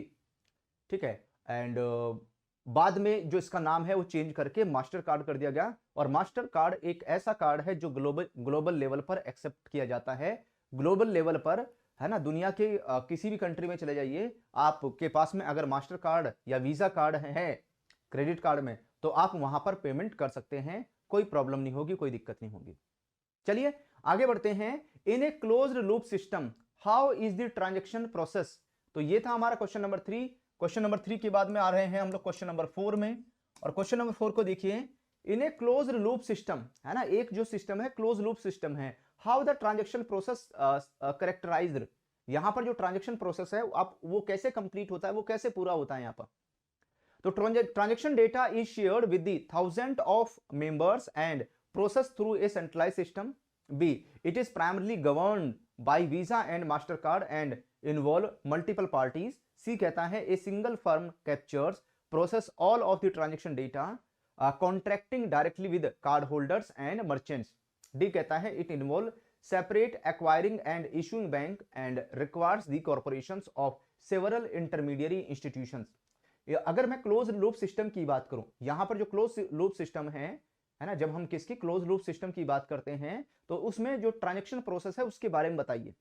तो यहां पर इसमें क्या होता है, एक जो सिंगल फर्म है वही यहां पर कैप्चर और प्रोसेस करती है सभी जो ट्रांजैक्शन का डेटा है यहां पर, है ना, जो भी पूरा ट्रांजैक्शन का डेटा है वो कैप्चर करेगी, उसको प्रोसेस करेगी। एंड जो भी यहां पर कार्ड होल्डर्स हैं और मर्चेंट होते हैं, कार्ड होल्डर जो बैंक है जिसने वो कार्ड इशू किया है, या इंस्टीट्यूशन है जिसने वो कार्ड इशू किया है। मर्चेंट कौन है, शॉपकीपर जिसके पास में वो क्रेडिट कार्ड स्वैप हुआ है या इंसर्ट करके पेमेंट की गई है। तो इन दोनों के बीच में डेटा को कैप्चर करना, उसको प्रोसेस करना, ट्रांजैक्शन को कंप्लीट करना, एक ही फर्म यहां पर काम करती है। और उसमें जो ये पेमेंट गेटवेज हैं वो सबसे बड़ा रोल यहां पर प्ले करते हैं। तो इसमें हम किसके ऊपर, सी के ऊपर टिक करेंगे। सी हमारा करेक्ट आंसर होगा इस क्वेश्चन को लेकर। चलिए आ जाते हैं हम लोग क्वेश्चन नंबर 5 में। क्वेश्चन नंबर 5 आपके सामने स्क्रीन पर है, इसको पढ़िए और बताइए इसमें हमें कहां पर टिक करना चाहिए, है ना, कौन सा पॉइंट है जो हमारे आंसर को इंडिकेट करेगा यहां पर। What is the primary role of sponsors, है ना, जो अगर आप देखोगे यहाँ पर जैसे आपने नाम सुना होगा, जो जैसे मैं अभी भी बोल रहा था, यहाँ पर जैसे नाम आता है किसका, वीजा का नाम आता है, मास्टर कार्ड का नाम आता है, रुपए का नाम आता है। तो क्रेडिट कार्ड इकोसिस्टम में, है ना, जो क्रेडिट कार्ड सिस्टम है उसमें ये लोग क्या क्या रोल प्ले करते हैं, वीजा, मास्टर कार्ड, रुपए, है ना, इनका प्राइमरी रोल क्या रहता है, ये क्या रोल प्ले करते हैं यहाँ पर। तो ऑप्शन नंबर ए कहता है they directly issue credit card to individual customer. नहीं, ये डायरेक्टली यहां पर क्रेडिट कार्ड कस्टमर को इशू नहीं करते, जारी नहीं करते यहां पर, वो तो बैंक या फाइनेंशियल इंस्टीट्यूशन की तरफ से इशू किया जाता है। They act solely as marketing entities to increase brand awareness for the credit card. नहीं, इनका काम मार्केटिंग करना भी नहीं होता यहाँ पर, है ना, वो बैंक या फाइनेंशियल इंस्टीट्यूशन खुद मार्केटिंग करेगा अगर उसको अपने क्रेडिट कार्ड सेल आउट करने हैं, बेचने हैं यहाँ पर। They facilitate transaction among card user, card acceptors and जो भी मेंबर फाइनेंशियल इंस्टीट्यूशन है, while insuring the infrastructure for successful payment transaction. ये बिल्कुल सही है यहाँ पर, है ना, यही हमारा आंसर हो जाएगा। तो ये क्या करते हैं, ये यहाँ पर फैसिलिटेटर के तौर पर काम करते हैं, ये फैसिलिटेट करते हैं ट्रांजेक्शंस। जो भी कार्ड यूजर है, जो कार्ड को इस्तेमाल कर रहा है, जो पेमेंट एक्सेप्ट कर रहा है यानी मर्चेंट है, और जो भी मेंबर फाइनेंशियल इंस्टीट्यूशन है, उनको एक इंफ्रास्ट्रक्चर प्रोवाइड करता है यहाँ पर, सो दैट ट्रांजेक्शंस यहाँ पर सक्सेसफुल हो सके, ट्रांजेक्शन को कंप्लीट किया जा सके। तो इसमें हम किसके ऊपर, सी के ऊपर टिक करेंगे, सी हमारा करेक्ट आंसर होगा। Okay, these are the very important question. Each and every question को वीडियो को लाइक जरूर कर लेना, सो दैट सारे क्वेश्चन आपके अकाउंट में सेव हो जाएं और बार बार इन क्वेश्चंस को आप लोग रिवाइज कर सकें। रिवीजन पर्पस के लिए सारे क्वेश्चंस आपके पास अवेलेबल रहें, है ना, इसलिए वीडियो में लाइक बटन के ऊपर जरूर क्लिक कर लेना, सो दैट जैसे अकाउंट में सेव हो जाएंगे, एग्जाम से पहले जब भी आप इन क्वेश्चंस को प्रैक्टिस करना चाहेंगे, ये सारे क्वेश्चंस आपके पास अवेलेबल रहेंगे। अदरवाइज यूट्यूब पर तो करोड़ों वीडियो होती हैं, खो जाएंगे, फिर बाद में मिलेंगे नहीं आपको जब आप तैयारी करने बैठेंगे। चलिए आगे बढ़ेंगे हम लोग क्वेश्चन नंबर 6। क्वेश्चन नंबर 6 को देखिए, ये क्वेश्चन क्या कहता है, when was the first credit card introduce in India and which bank. India में, भारत में पहला जो क्रेडिट कार्ड है वो कब इंट्रोड्यूस हुआ था, और इनमें से कौन सा बैंक है जिसने यहां पर फर्स्ट टाइम पहली बार क्रेडिट कार्ड को इंट्रोड्यूस किया था। तो 1985 में स्टेट बैंक ऑफ इंडिया ने यहां पर क्रेडिट कार्ड को पहली बार इंडिया में इंट्रोड्यूस किया, 1990 में एचडीएफसी बैंक ने इंट्रोड्यूस किया, या 1980 में सेंट्रल बैंक ऑफ इंडिया ने इंट्रोड्यूस किया, या 1975 में आईसीआईसीआई बैंक के द्वारा इसको यहां पर इंट्रोड्यूस किया गया। इनमें से कौन सा नाम आता है। तो भाई हमारा जो आंसर है, तो इसका जो श्रेय है वो जाता है central bank of India, CBI, है ना। सेंट्रल बैंक ऑफ इंडिया ने 1980 में पहली बार इंडिया में फर्स्ट जो क्रेडिट कार्ड है उसको इंट्रोड्यूस किया, है ना। अगर इंडिया के बैंक्स की बात करें, वैसे तो इंडिया में फॉरेन बैंक्स इंडिया में लेकर आए थे यहाँ पर, ठीक है, लेकिन जो अगर इंडिया के बैंक की बात करोगे, ठीक है, तो यहाँ पर सेंट्रल बैंक ऑफ इंडिया का नाम आता है। चलिए आगे बढ़ेंगे, क्वेश्चन नंबर 7। क्वेश्चन नंबर 7 क्या कहता है यहाँ पर, what is the primary objective of National Payment Corporation of India. आपने देखा होगा हम बार बार NPCI, National Payment Corporation of India की बार बार बात करते हैं, और नाउअडेज क्रेडिट कार्ड में भी एनपीसीआई का नाम आता है क्योंकि रुपे पेमेंट गेटवे इसी की तरफ से यहां पर प्रोवाइड किया गया है। तो प्राइमरी ऑब्जेक्टिव क्या है यहां पर इसका, तो भाई जो प्राइमरी ऑब्जेक्टिव है ना, option number A, to act as regulatory body for all Indian banks. नहीं, ये काम तो आरबीआई करता है, ये काम तो रिजर्व बैंक ऑफ इंडिया का होता है यहाँ पर। To launch and manage RuPay card exclusively, तो रुपे पेमेंट गेटवे की फैसिलिटी यहां पर एनपीसीआई की तरफ से प्रोवाइड की जाती है, रुपे पेमेंट गेटवे यहां पर इंट्रोड्यूस किया गया है। उसके बाद में offer international payment system for Indian users. नहीं, यहां पर इसकी तरफ से जो एनपीसीआई की तरफ से इंट्रोड्यूस किया गया है वो operate retail payments and settlement system in India, ठीक है। यहां पर इंटरनेशनल लेवल में नहीं, यहां पर इंडिया के अंदर, भारत के अंदर जो भी retail payment and settlement system है उसको ऑपरेट करने का काम, जो जिम्मेदारी है वो एनपीसीआई की है। National Payment Corporation of India में, इंडिया ने जो national Payment Corporation of India है उसने इंडिया में जो पेमेंट्स हैं उनको इतना आसान बना दिया, इतना इजी बना दिया कि नाउ डेज, है ना, छोटी से छोटी ट्रांजेक्शन्स भी आप फ्री ऑफ कॉस्ट कर सकते हैं यहाँ पर, है ना। अगर आपको 5 रुपए 10 रुपए का पेमेंट भी करना है तो आप क्यूआर कोड का क्यूआर कोड को स्कैन करके आप पेमेंट कर सकते हैं। ये किसकी वजह से, NPCI, National Payment Corporation of India की वजह से हो पाया, क्योंकि इसने यहां पर retail payment and settlement system को इंडिया के अंदर बहुत आसान बना दिया, काफी इजी कर दिया। चलिए आते हैं हम लोग क्वेश्चन नंबर 8 की तरफ। और क्वेश्चन नंबर 8 को देखिए, क्वेश्चन क्या कहता है यहां पर, विच of the following is not a variant of the रुपए क्रेडिट कार्ड, इनमें से कौन सा यहां पर रुपए क्रेडिट कार्ड का वेरिएंट यहां पर नहीं है। उसमें रुपए गोल्ड का नाम आता है, रुपए सेलेक्ट का नाम आता है, रुपए प्लेटिनम का नाम आता है, रुपए क्लासिक का नाम आता है। तो इनमें से कौन सा रुपए क्रेडिट कार्ड का यहां पर वेरिएंट नहीं है। तो भाई इसमें रुपए गोल्ड नहीं है, ये मैंने आपको क्लास में भी दिखाए थे। तो उसमें रुपए सेलेक्ट था, रुपए प्लेटिनम, रुपए क्लासिक था, यहां पर ये तीनों थे, लेकिन रुपए गोल्ड वहां पर कहीं भी नाम नहीं था। तो ध्यान रखना, ये जरूर ध्यान रखना है आपको, क्वेश्चन पॉजिटिव फॉर्म में पूछा गया है या क्वेश्चन आपसे नेगेटिव फॉर्म में पूछा गया है, ये बात आपको ध्यान में रखनी पड़ेगी। ठीक है, चलो आ जाते हैं हम लोग क्वेश्चन नंबर 9 की तरफ। और ये देखिए क्वेश्चन नंबर 9, फर्स्ट क्रेडिट, अच्छा ये तो हो गया है यहां पर, है ना, ये तो अभी हमने किया ही है। उसके बाद में ये भी हो गया हमारा, ये भी हो गया। चलिए ये रहा हमारा क्वेश्चन नंबर 9। क्वेश्चन नंबर 9 को अगर आप देखेंगे, who were the pioneer in the Indian retail credit card market during the 1980, 1980 से इंडियन क्रेडिट कार्ड मार्केट में किसने अपनी जो छाप है छोड़ के रखी हुई है। Andhra Bank and Bank of Baroda, ICICI Bank, State Bank of India, Citibank, HSBC, HDFC Bank and Standard and Charter Bank, इनमें से कौन से बैंक हैं जिन्होंने इंडियन क्रेडिट कार्ड मार्केट में 1980 से, है ना, रोल प्ले करके रखा हुआ है। तो इसको जो पहली बार है 1980 में जो इंट्रोड्यूस किया था, जो लेकर आए थे, वो थे सिटी बैंक, एचएसबीसी बैंक। और सिटी बैंक, एचएसबीसी बैंक ने अभी भी यहां पर पूरा होल्ड बना के रखा हुआ है इंडिया में क्रेडिट कार्ड मार्केट को, है ना। सिटी बैंक, एचएसबीसी बैंक का बहुत अच्छा, है ना, बहुत बड़ा अच्छा खासा शेयर है यहाँ पर। ठीक है, उसमें एचडीएफसी बैंक और state Bank of India, Citibank, HSBC bank, है ना, 5 जो बैंक हैं, इन 5 बैंक का लगभग 90% जो शेयर है क्रेडिट कार्ड मार्केट में, इन्हीं 5 बैंक का नाम आता है यहाँ पर। चलिए आते हैं हम लोग क्वेश्चन नंबर 10 की तरफ। क्वेश्चन नंबर 10 क्या कहता है यहाँ पर, सभी क्वेश्चंस को अटेम्प्ट करके आपको मेरे साथ में अपना स्कोर शेयर करना है कि सभी क्वेश्चन को अटेम्प्ट करने के बाद में आपने कितना स्कोर किया है। और ये क्वेश्चन क्या कहता है, which strategy was notably adopted by Canara Bank to enhance its presence in the credit card space, है ना। यहां पर जो क्रेडिट कार्ड मार्केट है, क्रेडिट कार्ड स्पेस है, उसमें इनमें से कौन सी जो स्ट्रेटजी है वो अडॉप्ट की गई कैनरा बैंक के द्वारा।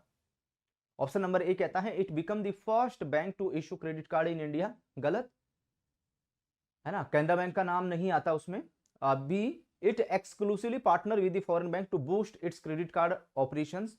सी, it pioneered the concept of franchisee and model in the credit card space to achieve critical mass.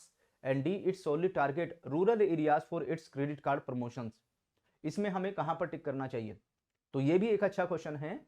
तो कैनरा बैंक को इसका श्रेय जाता है, कैनरा बैंक ने ही यहां पर पहली बार फ्रेंचाइजी एंड को ब्रांडेड मॉडल को क्रेडिट कार्ड में इंट्रोड्यूस किया, है ना। जो क्रेडिट कार्ड मार्केट है उसमें फ्रेंचाइजी मॉडल और को ब्रांडेड जो मॉडल है वो पहली बार कैनरा बैंक ही लेकर आया, सो दैट यहां पर ज्यादा लोगों तक पहुंच बन सके, ज्यादा लोगों तक क्रेडिट कार्ड की जो सर्विसेज हैं वो यहां पर पहुंचाई जा सके। तो इसलिए हम किसमें, इसमें सी के ऊपर टिक करेंगे, सी हमारा करेक्ट आंसर हो जाएगा इस क्वेश्चन को लेकर। ठीक है, तो these are the very important question, ये 10 क्वेश्चन बहुत इंपॉर्टेंट है। वीडियो को लाइक जरूर कर लेना सो दैट सारे क्वेश्चन अकाउंट में सेव हो जाएं आपके, और आप इनको प्रैक्टिस करना 2-3 बार, 2 से 3 बार प्रैक्टिस करोगे, इनमें से कोई भी क्वेश्चन आपको एग्जाम में देखने को मिल सकता है। सभी क्वेश्चंस को अटेम्प्ट करके आपने कितना स्कोर किया है जल्दी से आप मेरे साथ में शेयर कर दीजिए। और अगर क्वेश्चंस के आंसर आपको नहीं मिल रहे हैं, क्वेश्चंस के आंसर फाइंड आउट करने में आपको डिफिकल्टी हो रही है, एंड या क्वेश्चंस आपको समझ में नहीं आ रहे हैं, तो आपको बहुत नीड है, बहुत जरूरत है किसकी, इस शब्द की। ये लाइन अपने पास लिख के रख लो अगर अपना जेआईबी का हो या सीआईबी का एग्जाम पास करना चाहते हैं। ठीक है, now days concept based exam हो गया, कॉन्सेप्ट क्लियरिटी होना बहुत जरूरी है, कॉन्सेप्ट इज पावर। और कॉन्सेप्ट क्लियरिटी आपके कहां से होगी, इसके लिए सिंपली आप क्या कीजिए, सिंपली आप विजिट कीजिए adda247.com पर, है ना। जैसे ही आप adda247.com पर आएंगे अपने मोबाइल में, ठीक है, Google play store, Apple store से adda247 एप्लीकेशन डाउनलोड कर लो। और जैसे आप डाउनलोड करेंगे, डाउनलोड करने के बाद में जीआईबी सीआईबी एग्जाम कैटेगरी के ऊपर क्लिक करना है। जैसे आप जीआईबी सीआईबी एग्जाम कैटेगरी के ऊपर क्लिक करेंगे तो यहां पर आ जाएगा जीआईबी मई 2024, इसके ऊपर हमें क्लिक करना है। और यहां पर क्लिक करने के बाद में जो अभी रिसेंटली बिल्कुल नया बैच स्टार्ट हुआ है, ठीक ठीक है, एक ही क्लास हुई है ओरिएंटेशन क्लास, लेक्चर नंबर 1 से जो क्लासेस हैं आपको मिलनी शुरू हो जाएंगी। ठीक है, तो इसके ऊपर क्लिक करेंगे, जैसे ही यहाँ पर क्लिक करेंगे तो आपको live classes, test series, e book सब कुछ मिल जाएगा, है ना। यहाँ पर लाइव क्लासेस के ऊपर क्लिक करोगे तो पीपीबी, RBWM, IIFS, AFM चारों पेपर आपको ये मिल जाएंगे। टेस्ट सीरीज के ऊपर क्लिक करोगे, यहाँ पर पीपीबी, RBWM, IIFS के टॉपिक वाइज क्वेश्चंस, है ना, फुल लेंथ मॉक टेस्ट सब कुछ आपको मिल जाएंगे, है ना। पूरा का पूरा आपको यहाँ पर जो कंप्लीट है वो मिल जाएगा, है ना। जैसे आप यहाँ पर क्लिक करोगे, ठीक है, ये देखिए 100 क्वेश्चन 120 मिनट्स, पूरे पूरे कंप्लीट पेपर है यहाँ पर, पूरे के पूरे कंप्लीट के कंप्लीट पेपर है। 100 question 120 minute, 100 question 120 minute, 100 question 120 minute, 100 question 120 minute. इस तरीके से आपको यहाँ पर चारों पेपर के मॉक टेस्ट मिल जाएंगे। अभी लॉक लॉक लॉक लॉक दिखा रहा है, जैसे आपका अनरोलमेंट हो जाएगा तो ये अनलॉक हो जाएंगे, तो आप लगभग 5000 क्वेश्चन, मोर देन 5000 क्वेश्चंस आप प्रैक्टिस कर सकते हैं इसमें। इसके लिए सिंपली आपको क्या करना है, बाय नाउ के ऊपर क्लिक करना है और यहां पर एक कोड आपको टाइप करना है, कोड रहेगा Y195, है ना। जो कोड आप सभी को इस्तेमाल करना है Y195, ये टाइप करना है, अप्लाई के ऊपर क्लिक कर दो। जैसे Y195 कोड टाइप करोगे, अप्लाई के ऊपर क्लिक करोगे तो 15,799 15,799 रुपए यहां पर डिस्काउंट आपका आ जाएगा। तो 20,000 रुपए का बैच आपको 4199 4199 रुपए में आपको पूरा कंप्लीट शपथ GIB मई 2024 का बैच मिल जाएगा। इसका लिंक वीडियो के डिस्क्रिप्शन में है, पिन कमेंट में है, क्लिक करें, एनरोलमेंट करें और आज से ही GIB की लेक्चर नंबर 1 से जो क्लासेस हैं अपनी शुरू कर दीजिए, सो दैट मई 2024 में आपका GIB के exam first attempt single attempt में क्लियर हो सके। तो चलिए फिर आज का सेशन हम लोग यहीं पर वाइंड अप करेंगे। Thank you all of you, happy